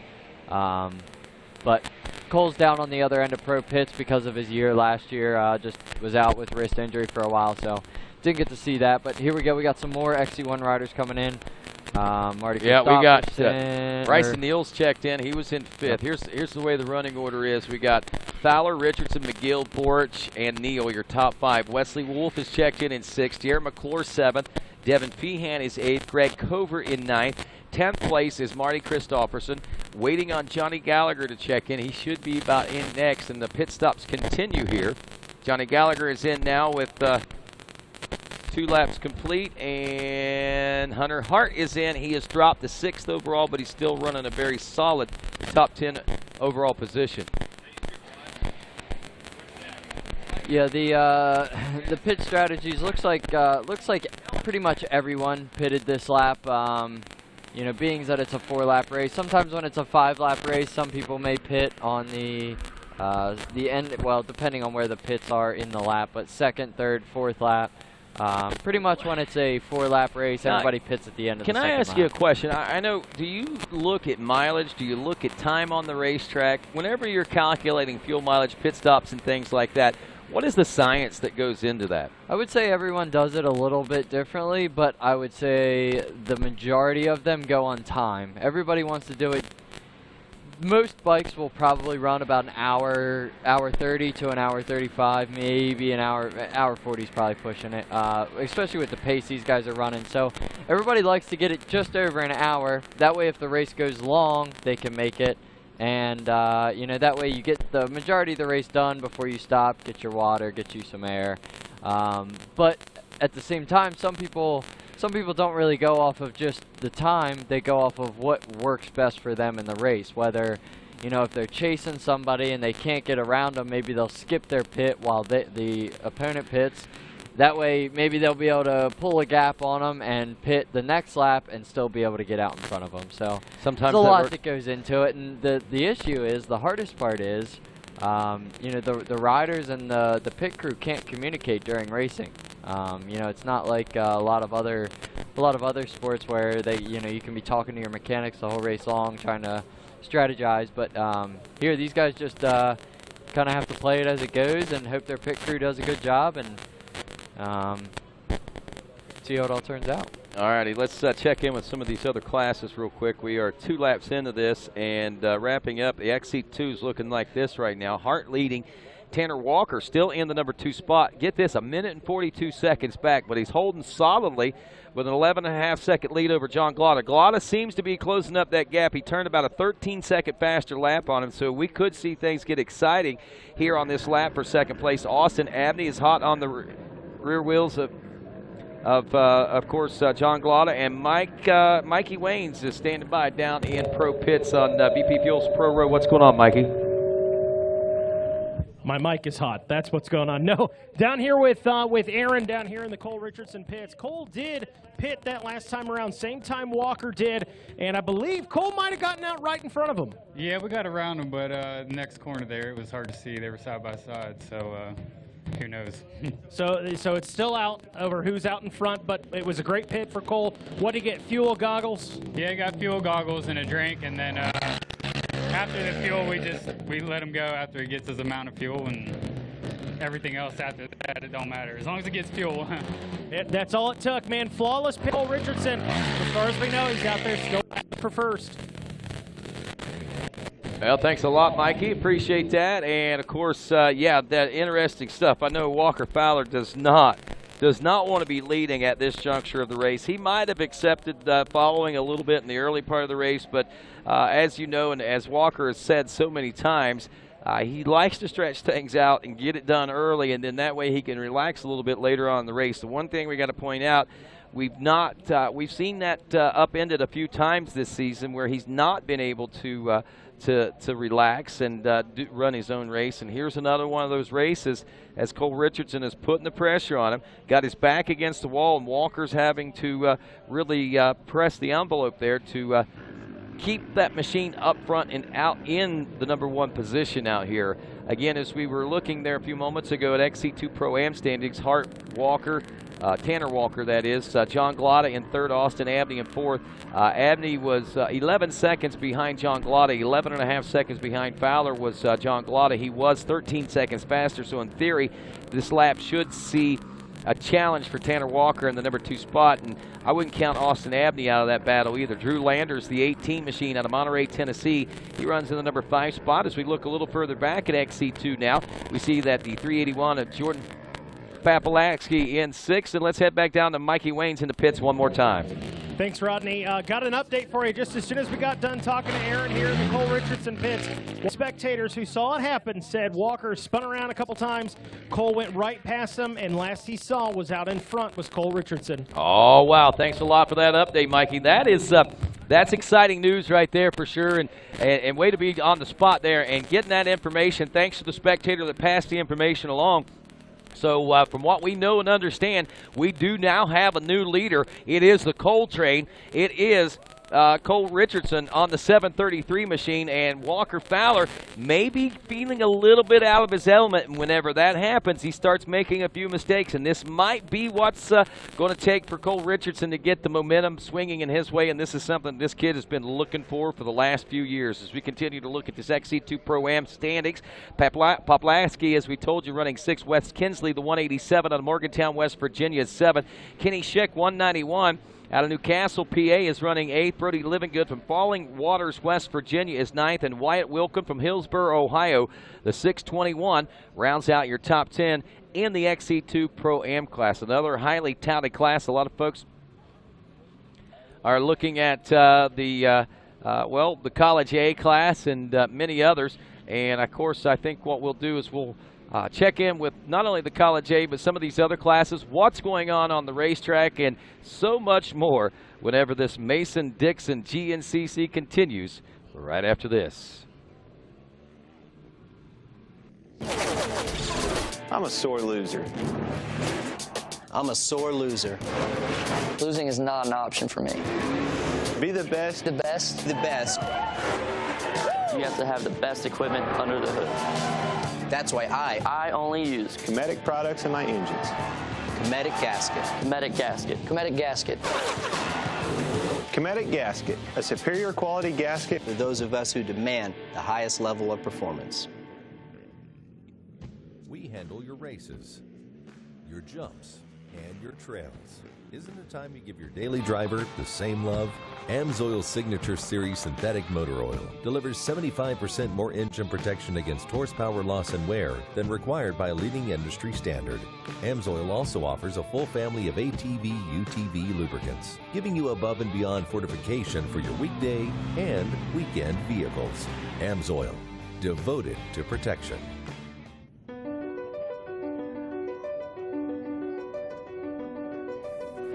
What is your passion? Hitting the perfect line, finding the perfect trail, routing the perfect adventure, or just living and breathing the moto life? Do you feel pride for a job well done after tackling a late night in the shop? Do you enjoy time spent with friends and family in the great outdoors? Spanning over 3 decades, one name has taken the lead for supplying the best powersport parts, accessories, and apparel to fuel your passion. One name that knows it goes beyond getting you the best prices, quickest shipping, or largest selection. One name that builds and innovates for our industry. One name that teaches, helps, and supports our fellow riders, racers, and organizations. And welcome back to GNCC Live here from the Mason-Dixon GNCC. It's all brought to you by Rocky Mountain ATVMC here this weekend. Of course, it is round 11 technically on the schedule of the AMSOIL GNCC series, but due to the Black Sky cancellation, it is really round 10 of now a 12-race series. Our next 2 rounds will be coming up a couple of weeks. We'll be heading to St. Clairsville, Ohio on the final weekend. We'll be heading to the traditional Ironman GNCC in Crawfordsville, Indiana. It's going to be loads of fun, my friend. And as we check in with some of these College A riders, they are beginning to check in with 2 laps complete. As we told you, Matthew Blankenship leading this one. He and Ronnie Rush really seeming to have a pretty good battle going on. Point leader, Eli Kiger, at the end of lap number 1, checked in 13th place in the class. If you remember, he's got sort of a substantial lead as far as the points go. As Landon pointed out, a couple of drops, it might tighten things back up. But Eli is still a major threat and contender as far as the national championship is concerned with the consistencies that he has. And like I said, I don't know that I've seen him necessarily finish out of the top 5 so far this year, but right now currently running in a, well, at last check, 13th place position as Mikey Nichols now checks in the 7th place position of this College A class. McCain Jennings is in the number 8 spot aboard the 517 now with 2 laps complete. Jennings out of Algonia, Iowa here with us today. Champion Pennsylvania is home to now into the number 9 spot is Noah Mickelson, one of our ATV riders. He was a Pro Sport and Pro-Am rider here in 2018 for the ATV Motocross Series. Noah Mickelson, a part of that Rockford Fosgate Tylube Honda team.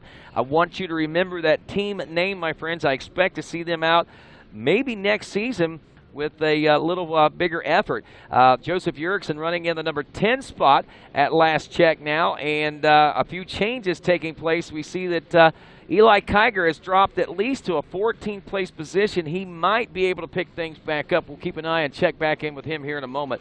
Right now, though, we go to our next class, which is the Junior A 22-plus class, where the 531 of Michael McAvoy from Chester, West Virginia, has a 1 minute and 16-second lead over the 412 of Upper Black Eddy, Pennsylvania's Josh Haney. The 406 Bruce Weiland out of Pennsylvania running in the number 3 spot. 4th place Matt Glova out of Burton, Ohio. The 449 in 5th place. The 189 of James Mauger Jr. out of Elmer, New Jersey. In 6th place is Luke Shepard. The 724 from Marion, Ohio. An LS4 Carbon Fibers ride.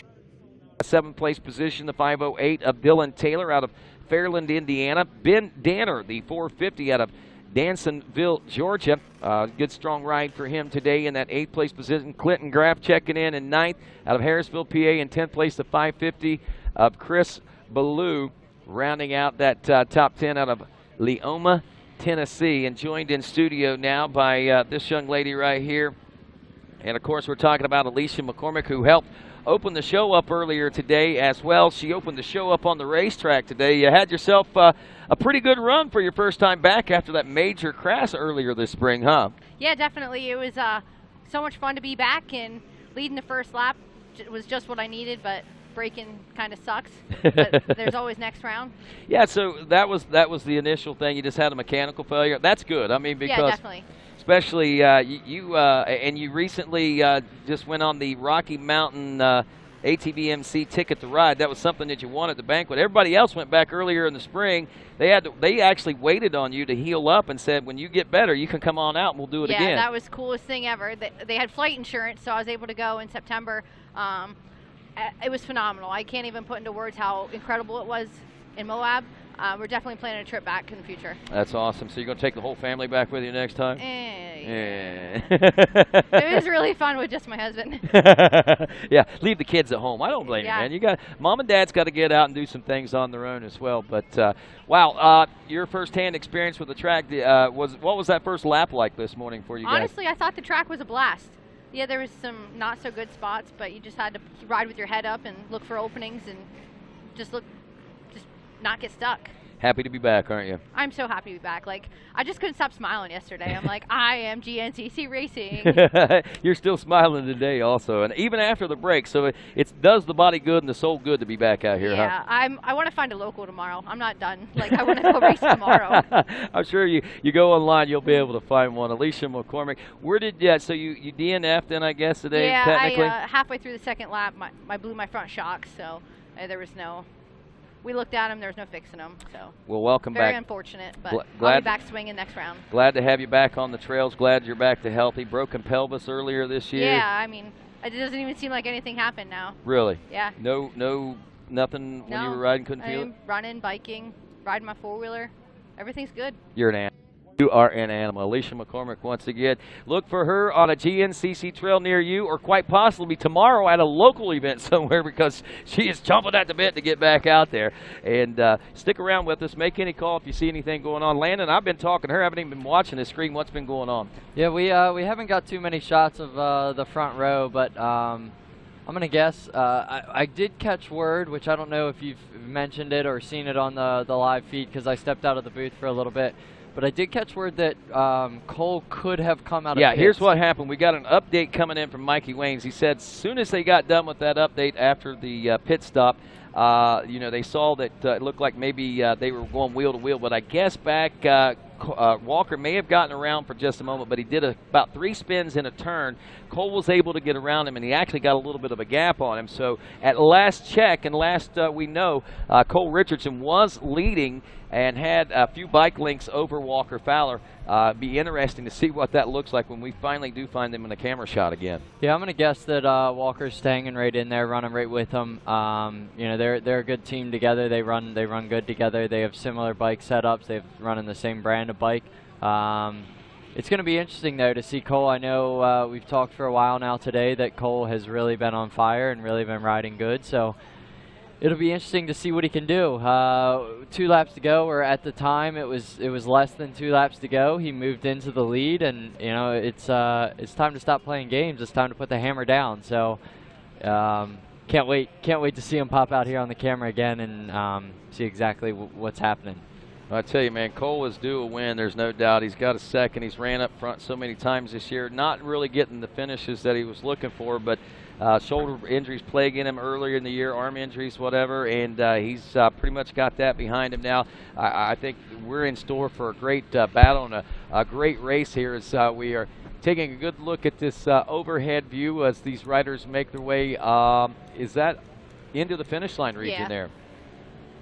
So look at that. So still a little slick, but look how polished those you talked about the ruts, the 2 ruts going around, and that's what we're seeing right here right now. It's the hardened ruts up like dirt track. Yeah, it's really polished in those ruts too. Yeah, exactly.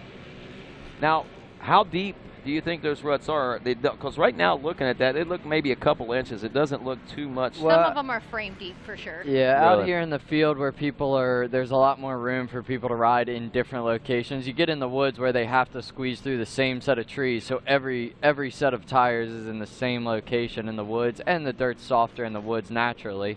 So I'm sure, it doesn't look like, we don't really have too many cameras inside the woods, but it doesn't look like we have too many riders that are bottled up or anything like that. So seems like everybody's flowing. The flow seems to be going pretty good. Now, you'd mentioned earlier that you expected to see more rocks and stuff here. I did. What about roots? What were the roots like? Did you guys find a lot of those today? They were getting more and more exposed. Were they? Yeah. So we got a good deep topsoil base, I guess, on these woods then. Yeah, I was impressed with how, and I'm sure Alicia would agree, I was impressed with how there really wasn't many obstacles out there. I mean, it was just good woods riding the whole way through. It was a really good track. As the race wore on, a couple more routes came out here and there, but I don't know. Did you see any rocks? No. Other than the gravel road we jumped on? I was definitely expecting rocks. Yeah, so no, the track was phenomenal. It reminds me of Powerline, like the soil there. Yeah, parts of it for sure. Wow. For sure. Well, hopefully this will be we'll be able to come back. Here they are here. Cole Richardson still in the lead. Wow. Walker Fowler right on his bumper though. So they are. It's gonna be a good race here. What's this? Maybe 6 mile marker, 7 mile marker? Did they cross the road yet? Yeah. So that. No. This might be the 8 mile marker. Yeah, this is the 8. Yeah. So whoa. All right. So one thing we do need to take notice. It seems like Adam and Chris have definitely closed in on them. Now, Am I right? It sort of seems like that from this standpoint right here. One point I wanted to make a few minutes ago, you talked, and we were talking about the gap and saying how hard it was going to be, and don't think that these guys are going to catch Walker and Cole at this point. I wanted to make one point. We saw Walker and Cole make a 50-second gap on the front on those runners out there, those riders out there. There's no reason why those riders can't make that 50 seconds back up and yes, be right there in the hunt at the end. So another thing, we just saw Bryson Neal. He's hanging in there. He can't he's not be far off fourth. what, maybe 10 seconds, Yeah. not even 7 seconds off of fourth. Yeah. So if Bryson could catch up to Chris and Adam, they could all work together as a team, and it could be a 5-way battle for the lead. Bryson fresh off the Pont de Vaux in France. Correct. You know, they were leading that at one point. Man, they were flying. Just a 2-man team, which it's normally 3. Unfortunately, they had quite a few bike issues, I heard, which definitely a bummer, but man, they were riding good. Yeah, I think honestly they might be in line to win next year. They're really starting to figure it out. Right, and that's what they've always said over there. There is Wesley is still holding off McClure, man. That's impressive. One thing, McClure was supposed to be on the team with Bo Barron and Bryson over at the Pont de Vaux. Broke his collarbone testing, doing some testing on some tires actually. Yeah. So big bummer for him, wasn't able to go to Pont de Vaux. So that definitely sucks. So like you said, maybe next year the 3 of them could get back together, and it could be their year. But you know, I guess Jared is number 2 in points now. Yep. Needs to have a good race. Needs to get by Wesley. Needs to get back up there, because if not, Chris and Bryson are going to be sneaking by him. So yes, needs to get on the throttle. So as we check into this, an hour and 17 minutes into this race, we're going to look at some more classes here in just a couple moments. I'm going to pick up with the Vet A class here in just a moment, guys. Let's keep an eye on this. I just want to give you an update on this overall right now real quick. Again, Cole Richardson leading Walker Fowler. There were just a couple of seconds between them. McGill was in third. Last check, he was 50 seconds behind. We see that gap seems to be a lot closer than 50 seconds between Adam McGill and that now Walker Fowler in second, and Chris Borch is right there with him. Bryson Neal a few seconds back now in the number 5 spot, but we're still keeping an eye on Hunter Hart, who is 6th overall, Wesley Wolf 7th, Jared McClure 8th, Devin Feehan 9th, Greg Covert rounds out your top 10. As we look a little further down here, showcasing the XC2 Pro Am class, as we said, Hunter Hart leading that when we had in second place Tanner Walker, who had gotten the whole shot. He is now 1 minute and 42 seconds back of Hunter Hart, has an 11.5 second lead, or had an 11.5 second lead over John Glotta. Be a good question to find out how that is going still, as Glotta was actually about 13 seconds faster on the last lap around, as we'd updated you on that a few moments ago. But the one question that I do have, what about our College A rider, Matt Blankenship, who was running 19th overall? It looks like he has dropped to 21st place overall after 2 laps of racing, but still hovering in that top 20 right now for that young man. Yeah, what a great ride out of him, and they've been having some really good races in that class. A lot of our classes have been having good races, amateur classes. So, but yeah, who do we got in that College A? I know we talked earlier. Eli. We got Ronnie Rush, Blankenship.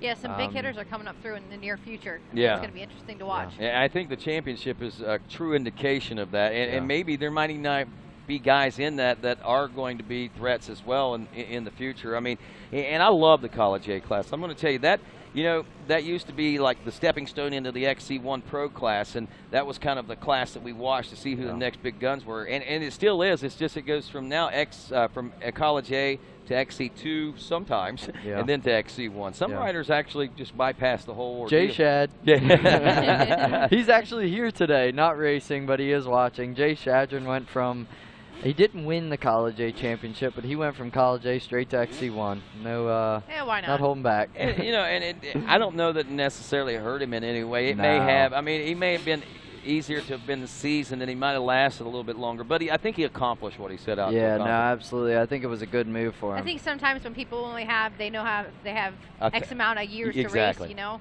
They got a time frame that they've got to fit it all into. So he knew that 22 or 23, I've got to start making things real. So they made the decisions, and good moves on their part. Yeah, absolutely. Checking in now with the Vet A classes. Continue to watch the screen there, and when you see something, bump in on us there. Jeff Pickens leading that Vet A 30-plus class over A.J. Kuntz, about 23 seconds. That's always a great race. And Corbin Knox is back in this one, also out of Mercer, PA. He's always been known as a threat, but today, a minute and 39-second gap back to he in that third-place position. Fourth place, the 524, Brad Wilson out of Zanesville, Ohio. Another minute and 36 seconds back. Clory Blankiewicz is the 363 out of Elwood City, Pennsylvania, only 5 seconds behind Wilson. And actually, it looks like about 30 seconds, 40 seconds faster is Todd Muscala back there in the number 6 spot aboard the number 63 out of Uniontown, PA. 7th place, 355 of Jeremy Gouchard from Mansfield, Ohio. 8th place, Wes Stone from Auburn, PA on the 360. 9th place, Chris Conklin out of Sistersville, West Virginia. Now, just to give you an idea, Wes Stone, 8th place, still working on lap 2. Chris Conklin, 9th place, still working on lap 2. And Eric Vallejo, who was 10th place, still working on lap 2. We could see some changes in that A class as some of the tail of the top 10 are still making their way around. There's our leaders, guys, right there. Fowler. Walker has gotten back out in front of this one, and you have to wonder, well, you have to figure that experience has a lot to do with that. It's that darn experience again. Unfortunately, that's something you really can't train for. I mean, that just comes with time. The crazy thing is, Walker's not that old. You know, he's a young kid. What is he, still. 23, 24? I think he's about a year and a half older than me. I'm 24, so he's 25, 26. He's at least old. 25. Yeah. He's getting old now. He might as well hang up the boots. Yeah. But yeah, and that's one thing I like to point out about off-road racing is that, you know, even though we have these young guns with glimpses of greatness and flares of brilliance and this, that, and the other, you never really see a rider become true. I mean, they might have race wins and stuff like that, but you never see true championship material until several years. I mean, they get older. It's a seasoning thing, and I think age and experience has a lot to do with winning championships and winning races altogether too. Yeah, I mean, it's one thing to win a race. It's a completely different thing to win a championship. I mean, it's there's Adam and Chris. I mean, they are on the hammer. So well, they still might be that. They still might be close to that minute. I think if they see them, they're gonna. Yeah, if they could get eyes on them, that would help them tremendously. It's going to be tough, yeah, because I thought that it seemed like they were a little closer the last time we saw them there, but I still think we might be at that 50-second mark now. Who is this here? This is Bryson Neal. So they better get moving too, because that's the thing. Bryson has eyes on Chris and Adam now, so. You know, it's much easier to close in the gap than it is to stay away. Well, I tell you, while we wage war for first place between the Coltrane, Cole Richardson, and Walker Fowler in that number 1 spot, look at what we have. Look at what we have building for third place overall. Yeah, right it's going to be a good one. It's going to be a good one. Wesley still in 6th, followed by Jared, and he's just banging on his door. Wow, and you know, I'm kind of surprised that Jared hasn't gotten by him. Not taking anything away from Wesley, but we are getting a little later in the race, and I know how hungry and aggressive Jared can be, the snake. Sneaky snake. Yep. Yeah. Cobra, too, you know. I mean, I tell you, there's so many names that comes out like a python.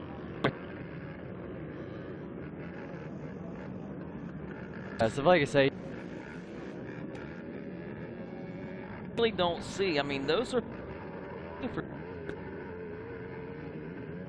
That's why I was surprised when I heard it. I mean, it's so unlikely of Jared, but no. So yeah, it's cool. But we got a lot of good battles there. Well, actually, all the way through XC1. Nobody in XC1 is really alone. Bryson's closing in on those other guys. Josh and Collier. Marty Christofferson, Covert, and Devin, I believe, are together. A lot of good racing. Adam and Chris, obviously. So yeah, less than a minute before they check in, I wanted to final A race with 2 laps of racing complete before this lap was up. Brian Shaw, the PA, leading Justin Kerr, the 386 in second. 410 John South, Mark Batson in fourth, and Michael Hayes rounds out your top 5 as we turn our attention now down to this finish line region where we are going to witness, I think, some pretty intense stuff.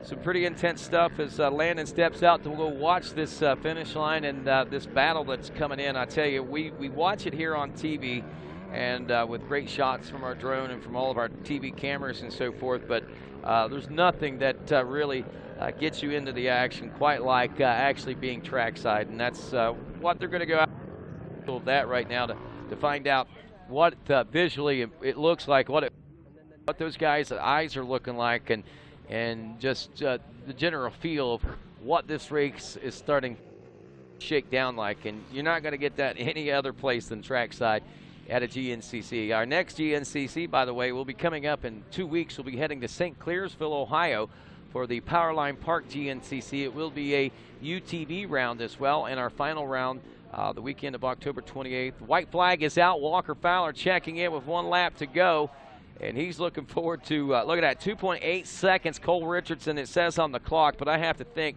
boy, it looks so much tighter than that physically when we're watching this. Again, 50 seconds back to the 3rd place position is what we were noting from a lap ago. We had thought that at one point it looked like things were starting to tighten up a little bit between the 3rd and 2nd place positions, but the last time we saw them, it looked like they were right back to par for the course of what we saw through the first couple of laps. So I think we're going to get a better opinion of that as the Gator now taking the white flag, 50 seconds down before. He's 34 seconds back. He turned a 30-minute, 37-second lap time.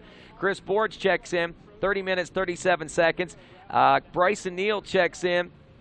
He has 30 minutes, 32 seconds. So Bryson Neal, actually the fastest rider on the racetrack right now, back in that number 5 position. The gap between Bryson Neal and Chris Borge right now, 2.6 seconds. Between Chris Borge and Adam McGill, 1.8 seconds. So the Gator is certainly got plenty of company out there right now as McGill is riding strong here on the line.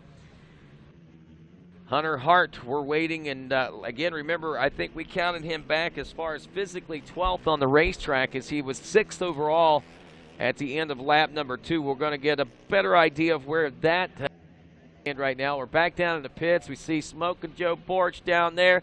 He's got gas can ready to go. I don't know if that means that they're going to pit Chris Borch this time around. I didn't see. It didn't get a real good look at whether or not Chris Borch actually made a pit stop last time around, but I was assuming that he did, and still assuming that he did. But we know that the pit crew is always on standby and always ready for anything as these riders near those areas. Jared McClure checks in behind Bryson Neal now. That gap is 1 minute and 14 seconds. Remember how tight it was just a short while ago? Wonder what happened to McClure. Wesley, actually, he's gotten around Wesley Wolf now. Let's see where Wolf happens to stand. Wolf is 6.8 seconds. That was the battle we were watching.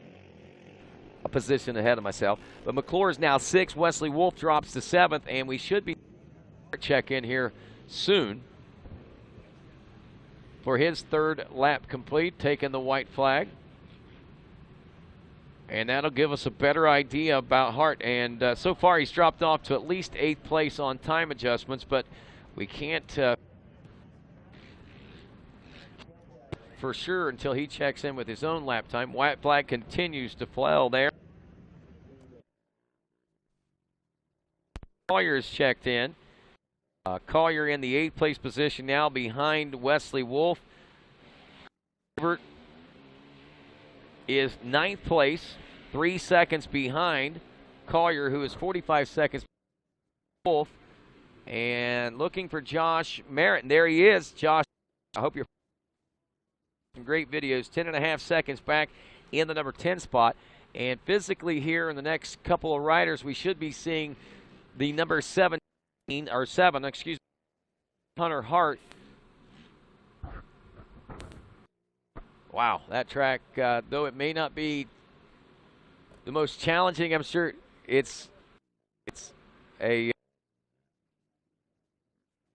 right over the shoulder. Mikey Wayne standing by down in the pits as this final lap of racing. What's shaking down there? I just want to give you an update. Obviously, like you said, white flag is out here in the Walker Fowler pits. A pit board said, stay focused, finish it. So it's about a 30-second difference between him and Cole Richardson. We'll see if Walker Fowler can get back at the center of the box. And I'm telling you, man, the battle for that 3rd place spot was absolutely intense. Gator, Chris Boric, and Bryson Neal coming in. That one is going to be a fun one to watch down at the wire, down at the finish line. That's where I'm heading. All righty, Mikey. Going to have the best seat in the house, I'm quite sure, as we can roll through this one. 2.8 seconds between Fowler and Richardson. There a few to McGill, Boric, and Neal. McClure another minute and 14 seconds back as Wesley Wolf is 7th, 8th place position now. With his third. Cody Collier is 9th overall, 8th in class, 9th in class, and 10th overall. Greg Covert now, 11th.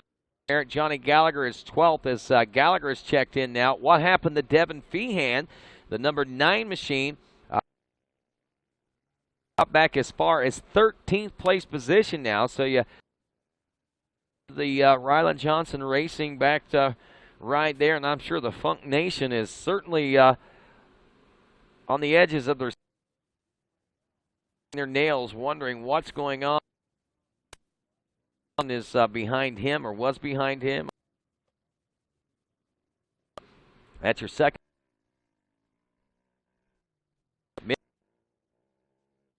Hunter Hart at the end of lap over John Glotta at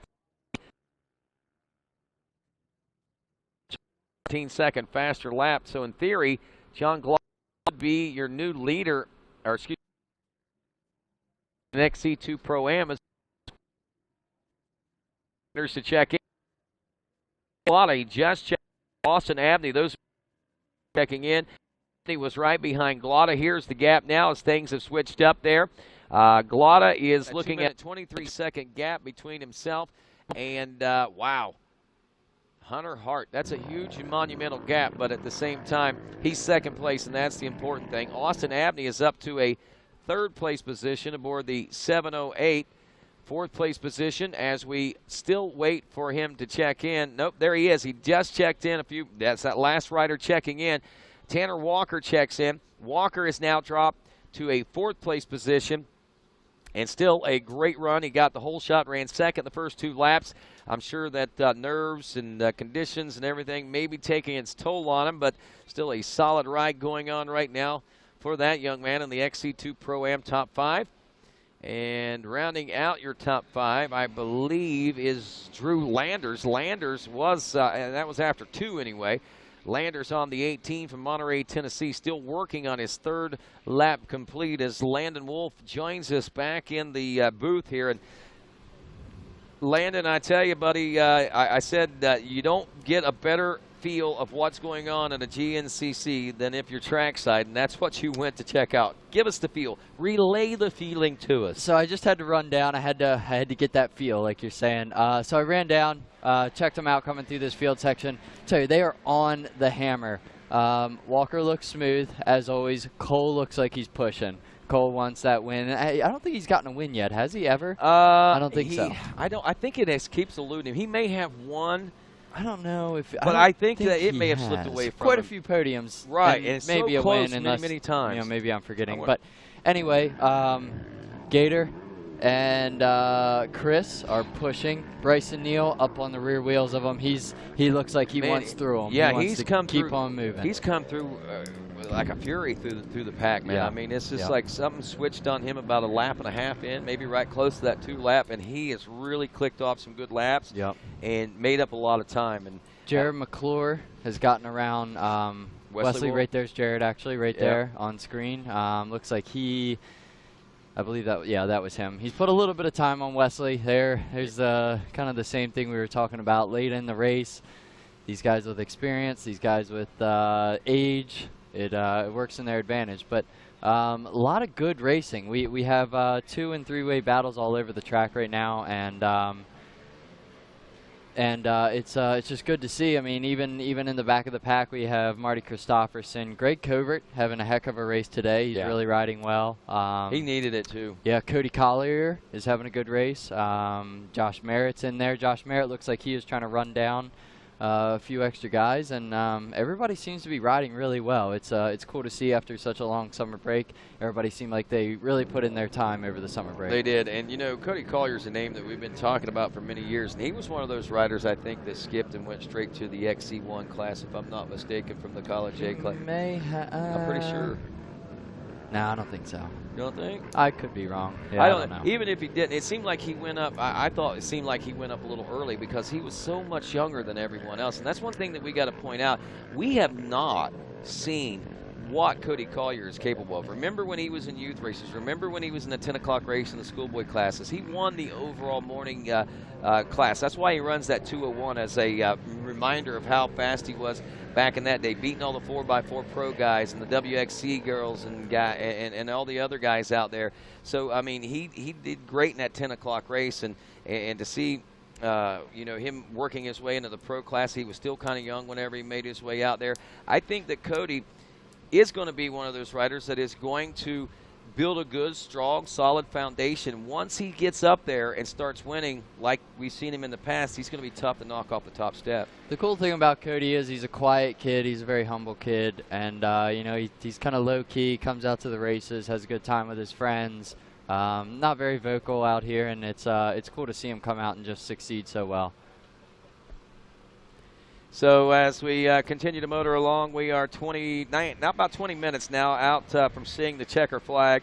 Again, Fowler and Richardson leading McGill. That gap squeezed from 50 seconds down to 34. That's the total of, what is that? If I'm doing the math, I think somewhere in the neighborhood of about 15 seconds, 20 seconds or so. But regardless, a lot of time taken off there. Lap time was, again, 30:53 and 30:54 for Richardson and Fowler, a 30:37 for Adam McGill. Will that 30:37 be enough to get him up into the mix of things? No, it will not.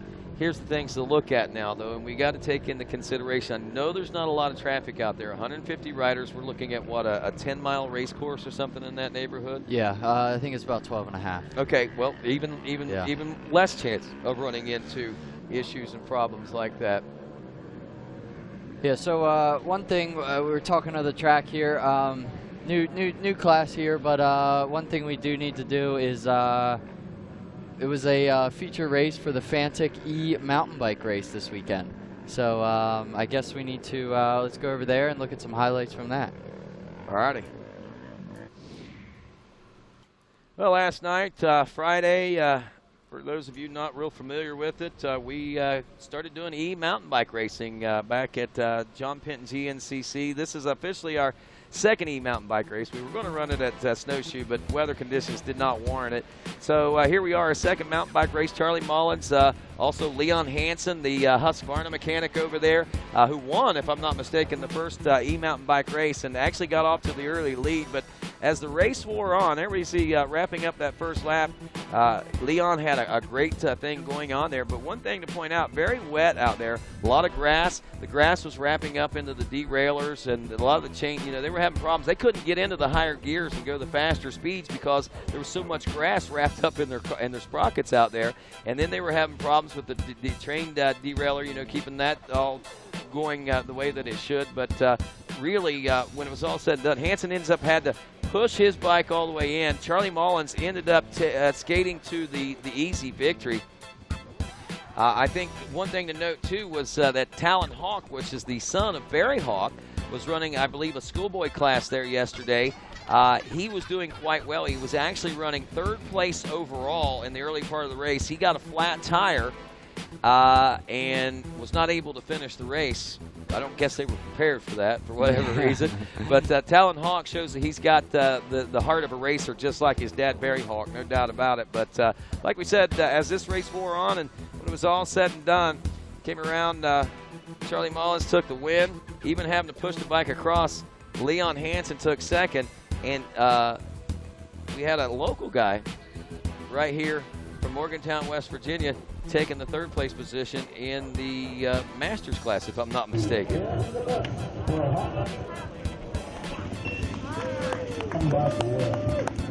And welcome back to the winner's circle of the GNCC, man. Yeah, thanks. It was gnarly out there on a bicycle. The guys are in for a pretty interesting weekend. It's tractual slick, but it was fun. I mean, it was challenging on a bicycle, but still had a good time, and yeah, glad to be back GNCC racing. I'll tell you, man, this electric mountain bike championship that we are in the process of building right now is a pretty exciting thing. What do you think about it out there? You've had a chance to run a couple of these so far. I think it's great. It's you know, one of those that just needs to catch on, but it's definitely not your traditional, you know, cross-country mountain bike racing. I mean, it's true GNCC type gnarly, you know, mud roots, but you know, I think it just kind of feels natural to me, so, you know, I love it. But I do think it's going to, you know, continue to grow and get more popular, and, you know, it's awesome to see GNCC, you know, supporting the e-bikes. And Hot Rod Charlie Mullins back to the winner's circle at a GNCC. He liked that. He'd still like to be out there on a motorcycle, he said, as he mentioned, I think. But still, nonetheless, good to see Hot Rod back out there, and it was a lot of fun.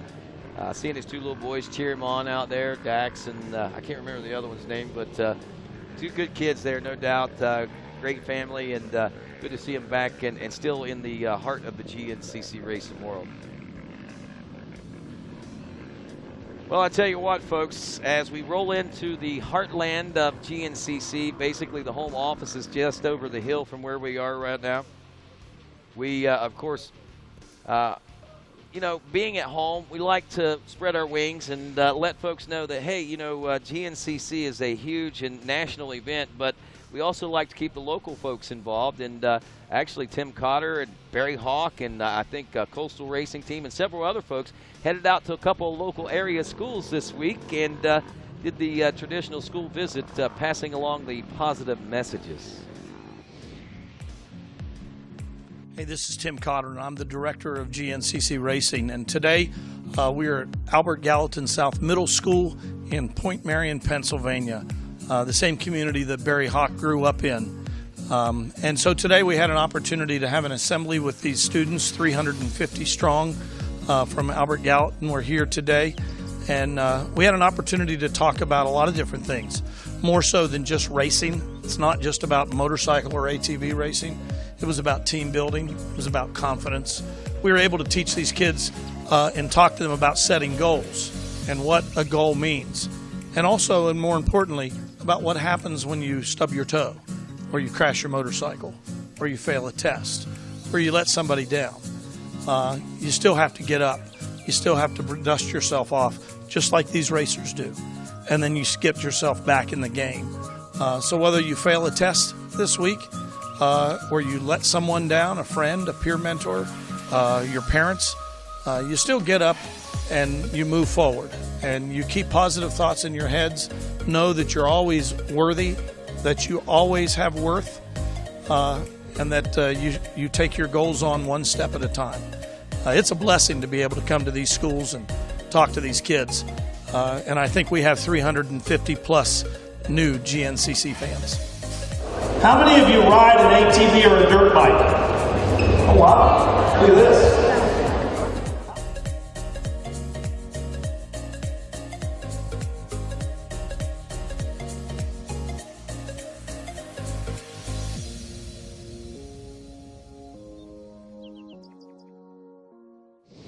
Well, good to see everybody out. Taylor Jones always seems to be out at each and every one of these school visits, and I want to tip my hat to her and say thanks to the effort that she puts in and helping spread the word of positive reinforcement to these local schools. And thanks to Tim Cotter, too, the mayor, I guess you could say, of the GNCC Racing Nation, as he heads those school visits up and had a chance to go back to his own home schools there. So thanks again, Tim, for the positive reinforcement that we are spreading in the communities as we roll through the eastern part of the United States with this Grand National Cross Country Championship Series. Right now, an hour and 44 minutes into this race. Walker Fowler, last check, leading. Cole Richardson, Adam McGill, Chris Borch, Bryson Neal. It was Fowler and Richardson out front, about 30-some seconds ahead of a very intense three-way battle for the third-place position, led by the Gator Adam McGill, Chris Borch, who's fresh off that first win in 3.5 years at Snowshoe just before the summer break, and also saying hello and welcome to the world, a new baby girl this summer. He's currently running fourth. Don't count him out, and definitely don't count out Bryson Neal. Yeah, we got some good battles here. I mean, I feel like Chris might have had a little bit of a slow start today, but I tell you, he looks good here. And with Bryce and Neil catching up to them, you know, that might give them a little bit of extra motivation. I'm not so sure that they're going to have enough. You know, we're half a lap from the finish line now to catch those two front runners, but I believe we should see them on the motocross track soon. I believe. Oh, nope, right there is the number 1 of Walker Fowler. So they're in the field section. Haven't seen Cole yet, but I expect to see him any second now. Maybe not. Wow, Walker may be starting to stretch Walker might Walker might have put the hammer down and said, "I'm out of here, guys." He's looking around, yeah, looking he looked for over Cole. that way, so it looks like that. No. Wow, where is he? He's looking for him There, too. There he is. No, that's Adam. Unless we missed Cole, I do not see Cole on screen. There's Adam, Bryson, then Chris. So wow. Bryson has now gotten around Chris, and unless we missed Cole, which I don't think that we did, yeah, I hope that he's that's not on screen. I hope that's not an indication of something going awry and back to a drawing board situation for him. Hopefully, if it's anything, maybe a mechanical or just a silly mistake. But hate seeing that happen to the Cole train as he had things really rolling in his favor. But how about it? Still a three-way shootout between McGill, Borich, and Bryce and Neil. Neil's gotten around Borich now, so this is still rather interesting. Interestingly to me as well is what Chris Borich said, that he was so inspired by that win, and you know, the next day, you know, he didn't think it was be any different when he climbed onto his bike to go practice on that Tuesday, but it was a whole different world for him, and he says it has been all season long. And I think that hunger, that fever, that fire is back, and though he may not be going for the win today, I think that was just that might be our prelude to better things to come for CB4. Yeah, no, he's absolutely riding, I would say, the best he has in a really, really long time, and maybe better than ever, to be completely honest. I think the whole XC1 class has stepped up their game a little bit, and Chris threw one bad year in there, and it just kind of set him back. But now he's riding really, really well. It's awesome to see him doing well. The issue is, no matter how well he's riding, there are so many people right up front there in that XC1 class that are riding just as good, maybe not quite as good one day, maybe a little bit better one day, and it's impressive to me that we have such an elite group of front runners here in this XC1 Pro class. And you know, you look at a lot of them now. I mean, a lot of these guys. You guys came from the youth ranks. You've been farmed and you've been trained to get to this point right now. Guys like Bryce and Neil, guys like you. I believe Wesley was a part of that youth movement as well. Hunter Hart, Cody Collier.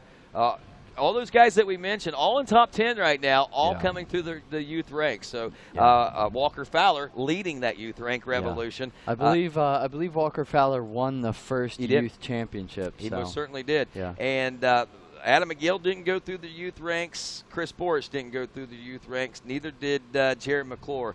That's 70% of the top 10. They're too old. 70% of the top 10 all have come through the youth ranks in GNCC. I think that's pretty impressive stuff, if truth be told. Yeah, absolutely. And we now have Jared McClure out front of Wesley, which we just saw them come through the screen.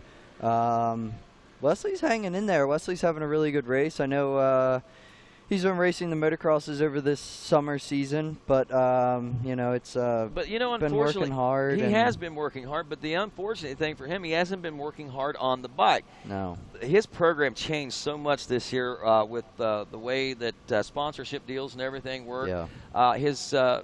Obviously, he had to go to work to go racing. He's been working construction with his dad, and he works Monday through Friday, and then rarely gets to ride. I don't know if he even gets to train. You might know a little bit more about it than I do. Yeah, it's actually funny. Right there we have Josh Merritt and Greg Covert. So Josh has put the hammer down this last lap and made a few passes. But yeah, just right at the beginning of the race before they started, I've known Wesley since he was 1 year old. So.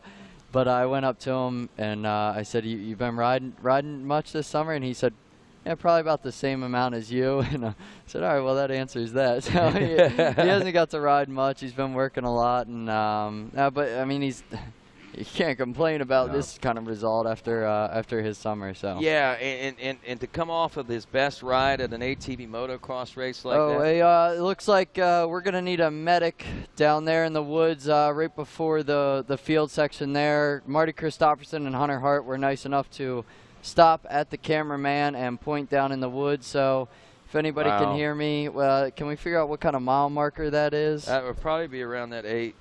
But we got people on the way now. Okay, yeah, we got so people on the way. But, oh, man, that's... what a shame. Yeah, I don't know. Let's see. Hopefully that's... I mean, we didn't... Well, let's look here. Did we see Cole ever come through? Oh, gosh, no, we didn't see Cole, but who it's else? been a long time since that happened, so Bryson somebody else would Neal, have said Jared something. Wesley. I think there was an issue. So the only person I'm not sure that we saw that we should have was Collier. Oh, man. And he's rolling, too. He's rolling some steam today, no doubt. Yeah. Gosh, don't panic, though. Yeah, we're speculating. It could be that somebody maybe slipped and stubbed their toe down in the woods. We don't know. But right now, look at this. Let's go ahead and turn our attention to the finish line. Why? Because we're late. We should be seeing checkers right now. Yeah, 14 seconds according to timing and scoring, so things have slowed down. Have we seen them on Oh, wait a minute. I got a Ben Wilson now. It says in the College B class is leading. So that makes, okay, we're not late. I thought all of a sudden, man, that all of a sudden everything went real fast. But, yeah, we got a double score there by a Ben Wilson, it looks like, out of Forest Hill, Maryland. He's on my old race bike. It says no wonder he's going 22-second lap time. No, yeah, you're killing it, my man. So we'll get the official update as to when we can expect these guys in. I looked at that and I'm like, man, I didn't realize they were that close to the finish. But wow, he's good. What can I say? But it does get me sparked up because here we are. I mean, we're about ready to wrap up this, 10th round of GNCC racing. We got 2 more to go after this. I mean, the championship is basically down to the wire. We've got only a little bit of time and a whole lot of craziness that could happen before the final checkers fly on this one. Is this them coming onto the motocross track? That does look like... That could be Fowler, maybe. That looks like Cole. Oh, really? It is Cole. Wow. Okay, so we did miss Cole. So we did miss Cole. You know what happened? The camera showed up on Walker. We figured Walker was in front, but is Cole in front?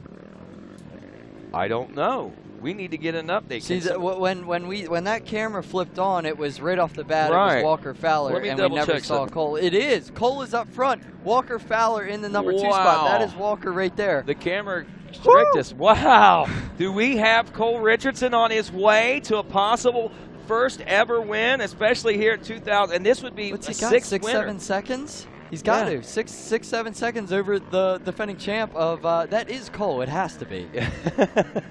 Either that. That confirmed Walker in 3rd? Yeah, it should be 2nd. 2nd, maybe? So Cole Richardson, what do we, can't be but 2 miles from the finish. Here's another heated battle. We got a 3-way battle for 2nd. I got to say, I feel like these guys have really been pushing the pace, but we got Adam McGill in 3rd, Bryson Neal in 4th, and Chris Borch in 5th, but they are nose to tail, and dust. That race isn't over yet. We got dust on the moto track, but how about it? We missed Cole Richardson. I don't know, that camera glitching and all that craziness going on. We thought that we didn't even see him. It was Walker Fowler who was playing catch-up for error in that 2nd place position, and meanwhile, we still continue to watch this heated race reach a fever pitch right now as we roll through the legendary High Point Moto track right now, nose to tail for Adam McGill, Bryson Neal, and Chris Borch, and you have to wonder who's in the better position. I guess Adam McGill may be, but Chris Borch is not in a bad position either. If he can pass both those guys, if they happen to push the envelope a little bit. Right now, Landon getting very excited as he starts to make his way outside to get the feel of the real deal out here at the GNCCs, and we continue to watch the fever pitch. We are about 2.5 minutes out from when we expect to see the leaders come in for a checker flag. That should put us somewhere in the neighborhood of about an hour and 57 minutes, 56 minutes in racing time. That is about as close to 2 hours as we're going to be able to make it here today at the Mason-Dixon GNCC. And wow, what a major turn of events. Cole Richardson out front. We thought that we had missed him. We thought that maybe he had had some kind of mechanical or failure or something because we didn't see where he was. The reason is because he was so far ahead of Walker. Walker was looking back to see how much gap he had to 3rd place, not looking for Cole when we saw him in that section. The nerves in Cole's head right now, in Cole's body right now. Holy cow, I mean, I'm getting my heart's racing. So here it is, history in the making at the Mason-Dixon line, and this would make, 6 different winners in Yeah, 2018. what a heck of a year. Heck of a year. We haven't seen this since the many years ago when we had the Balances and even the Barry Hawks and the William Yoakleys and the Matt Smileys and all those guys and the Brian Bakers and all those guys racing so many years ago. I mean, year ain't over yet. It ain't over. We could have 7 or 8 winners before it's all said and done. But wow, we're gonna run out of winners here soon. Maybe they're going to try to let every rider win a race here this year. Wouldn't that be something? That would be pretty phenomenal. And the great thing about it is every one of these guys that have won literally have earned those wins. They have not come easy. None of them. Yeah, no, it's been great racing all year long, and man, I mean, I am thrilled right now. I'm excited. I figured Walker was going to come out strong. I knew he was. He always is. He's a true champion. But and we knew Cole had been working hard this summer, but I didn't know he was working this hard. Good Lord, man. Well, no, this isn't him yet, but this is the finish line shot. Couple corners. There. Is that Cole right there? That is Cole Richardson. Yep. Walker Fowler right behind you here. Oh, Hold man. it together, buddy. Come on. Here we go through the final sections now. Cole Richardson, the Cole train, on his way to history here at the Mason-Dixon GNCC. A few lapped riders just ahead of him. Going to slow the progress down, but will it slow him down enough to allow Walker Fowler to make a move? Here we go, nose to tail as we run into the finish line. And Cole Richardson trying to push that lapped rider through the finish line. The checkers are out. Cole Richardson does it. Cole Richardson wins the Mason-Dixon GNCC. Walker Fowler will finish up in a second-place position. And what a turn of events. I tell you, Cole got the whole shot today. He battled with Walker all day long, back and forth, in and out, side to side. Pulls it out in the end to take the win. And here we come with the battle now. Mama Richardson was running over to her boy. we got a battle for third here. Bryson Neal, Adam McGill, Chris Borch. Who's it going to be? And this should be, that's not them. Wow, right there, Adam McGill holds on to the number 3 spot. Chris Borch gets back around Bryson. And the chomp is on. And there it is. Wow, how about it? The Gator takes third. Chris Borch will finish fourth. Bryson Neal will take the number 5 ride. But that guy right there, if you're watching Racer TV, our man of the hour, the Cole train. Wow. Woo! What Well, I tell you what, kid. we need to get a train whistle out here for him, man. I tell you, that right there, impressive stuff. Talking to him today, the confidence was there. He talked about, I feel confident. The arm, the injuries that he's had in the past, he says, those are so far behind me. I feel like such a different rider, and he proved it right here today. I mean, I've heard so many riders stake so many claims in those pre-race interviews, and rightfully so, they're feeling it. He felt it today as well. He knew it, and he made it happen. And that, my friends, is pretty impressive stuff. And a smile from Walker Fowler. I have to say it was kind of forced. Yeah, yeah. I mean, he wanted to come out here and win. He's, he's used to coming out. I mean, he's still the champ. I mean, and he realizes he finished in a good, solid position. He's a smart rider. He's brilliant. But he still wants to win. But how about Cole Richardson? I mean, come on, buddy. Where'd that come from? Look at his mother in the background. She can't believe it either. Oh my gosh, I can't believe it. I mean, I can, but I can't. Well, I'm excited because we didn't see him and we wondered what happened, and then the incident, what happened, and you got all these questions, and wow, I mean, that was a pleasant surprise. Yes, I mean, really that's the great. best surprise I've had all day long today, and hopefully they just keep getting better. We got more racing coming up with micro riders. The 50cc's coming up here about 4:30 or so, folks. So you want to stick around for that if you're trackside. But right now, Racer TV with the XC1 Pro class, and of course Mikey Wayne's going to be heading down there in just a few moments. It looks like Micah from Custom Access down there, congratulating in the winner's circle. There's Mark Adams' papa there, of course, as he's telling him what he did wrong. You should have won this race, boy. You had that. You were going fast enough. Sporting the mustache. That is one class stash. It is. So let's just go down the list here. We got winners in 2018 XC1: Walker Fowler, Adam McGill, Cole Richardson, Chris Borch, Bryson Neal. Who am I missing? Because there should be 6. There should be Jared McClure. Jared McClure, yes. Jared McClure. Wow. 6 winners, 10 races. And no wonder Walker looks a little frustrated. I'm not saying he's mad. He's happy for Cole. I know that he is. But at the same time, a little voice in the back of his head is thinking, wow, these guys are starting to starting to get it figured out. Yeah. They figured out what it's going to take to beat me. Luckily for Walker, it's not one rider consistently doing it, you know? Right, right. Yeah, it's has anyone else won 2? No, nobody else has won 2 races. Walker's the only one that's won more than 1 race this year. Everyone else is so he's got what, 4 wins? Walker does? 1, 2, 3, 5 wins. 5 wins? 5 wins. How's that? How do we have 6 different winners in? That's a good. Oh, well, we got Walker. Oh, yeah. Okay. Yeah, You're right. Walker's- Duh. That makes Walker's sense. in there. Yeah. So. So that makes perfect sense then. All right. But wow, what a great way to get back to the final push. You know, we were expecting a 4-round push, and here we are with just 3 rounds of racing left to go, and just as exciting, I think, regardless of how many rounds. But it's been so long, 3 months since we've been out here, Landon, and man, this right here was good for the soul for a lot of people. Yeah, I mean, it sure race fans was. And one person, it was especially good for the soul.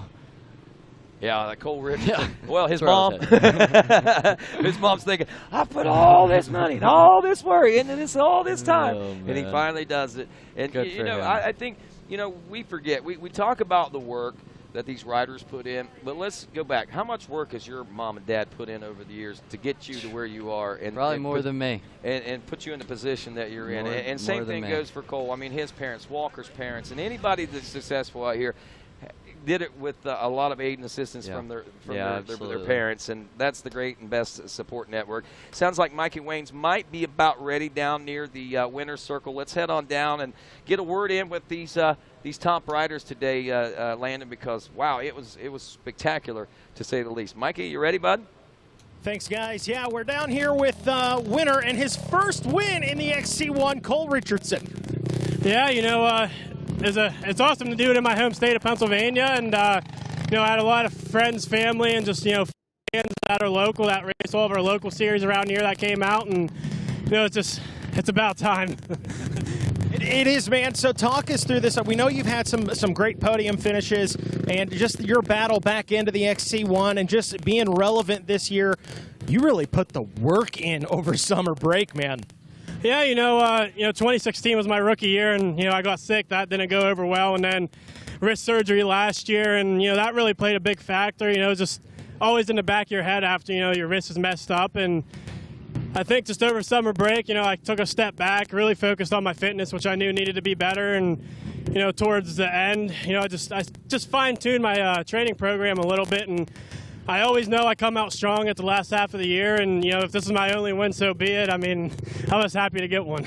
Well, man, big congratulations to you here. Taking a win at the Mason-Dixon. Something tells me this man here, Cole Richardson, we're going to see him at the center of the box again.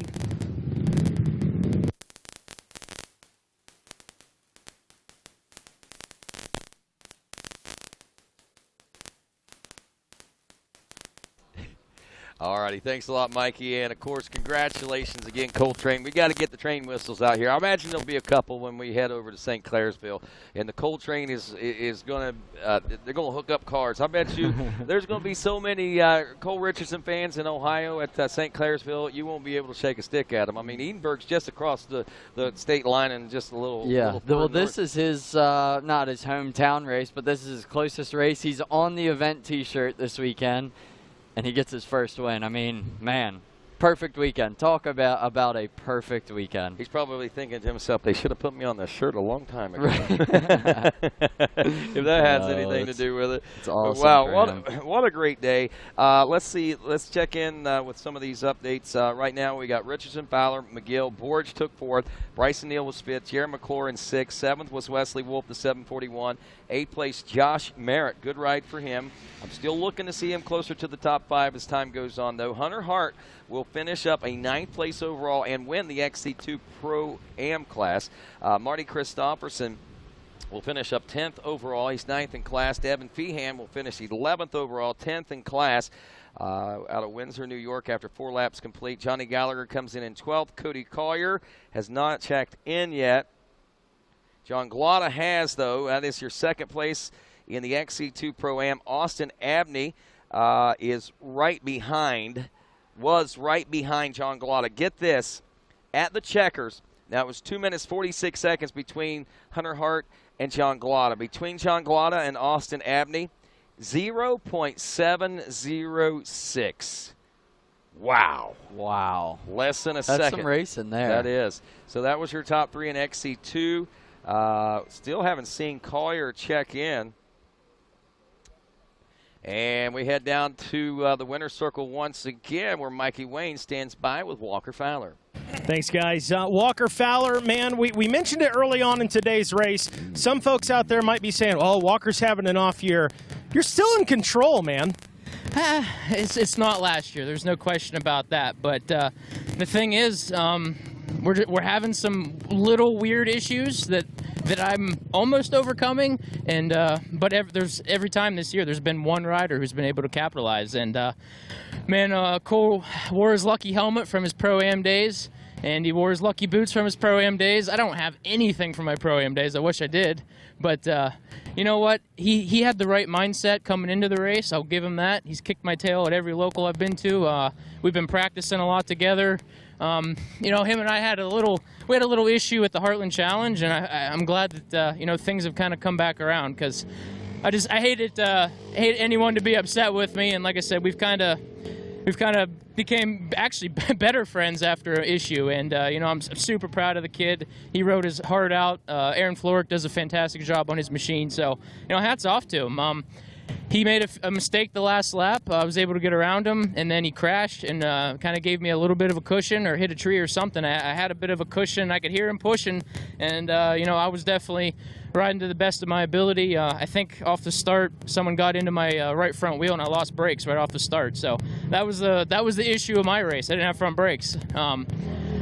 But yeah, you know, like I said, the last lap, I had kind of figured out how to ride the bike. Everything was going good, and there was one little kicker going into a downhill wood section, and I forgot about it and kind of rode the nose in, and I needed some front brakes to get her slowed down, because that was the only tires on the ground, and they didn't work, and I smoked a tree going downhill, got caught behind the bumper, and it was kind of in a rutted section, and it was just a bad place. Cole took his time, got around me, made sure I was all right. I heard him wick it up, and by the time I got going, third and fourth place were darn near on my tail, so I had to really ride hard to try to close the gap. And you know, we did what we could. We closed it up. Too little, too late. Like I said, hats off to the whole Richardson family. They earned this one. Walker, good work today, man. Walker Fowler, your second place finisher in the XC1.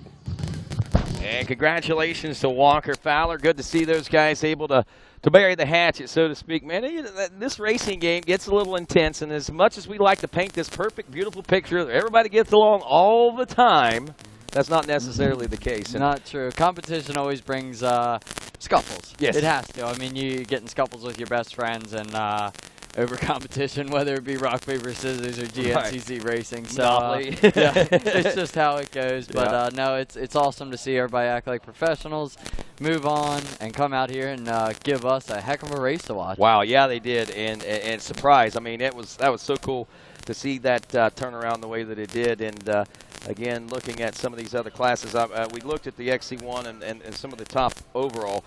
Looks like we could see Matt Blankenship from the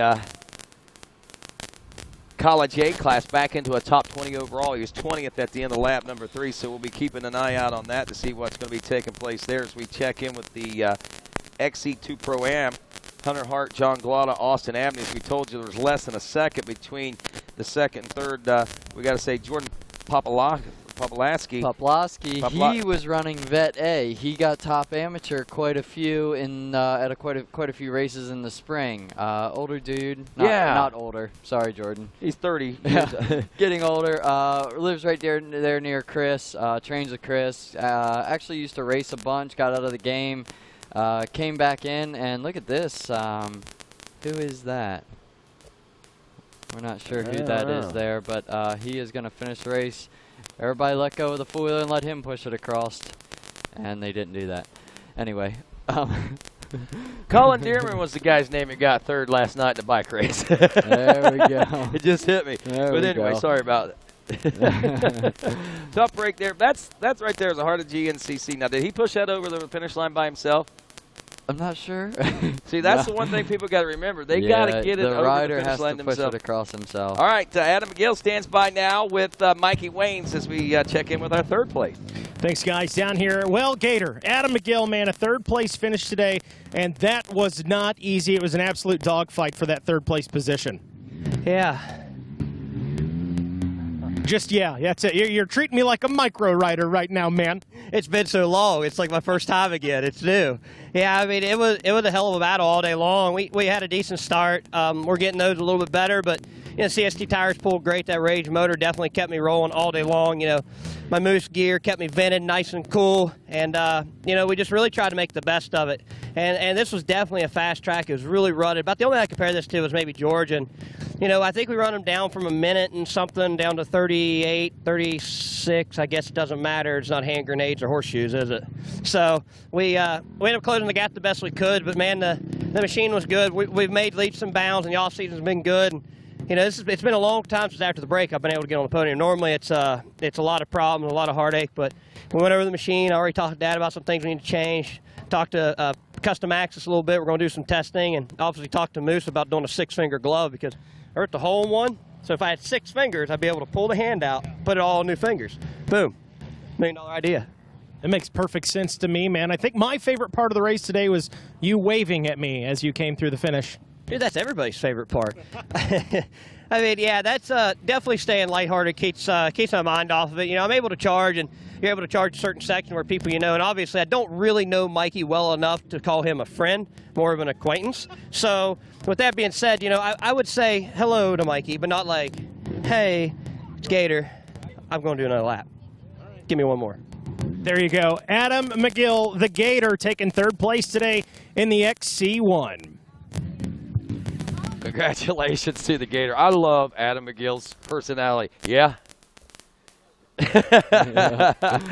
what personality we have here, and what a great time and a great day. Folks, that's going to wrap things up as far as Racer TV's coverage of racing here today from Matthews Farms, a.k.a. now the Mason-Dixon GNCC. Want to let folks know we'll be back bright and smiling tomorrow. I was going to say early, but around 1 o'clock again as we'll kick things off with the two-wheel portion of things. On behalf of all of us here at RacerTV.com, of course, talking about Landon Wolf, Mikey Waynes, Alicia McCormick, I'm Rodney Tomlin. Have a great day, everybody.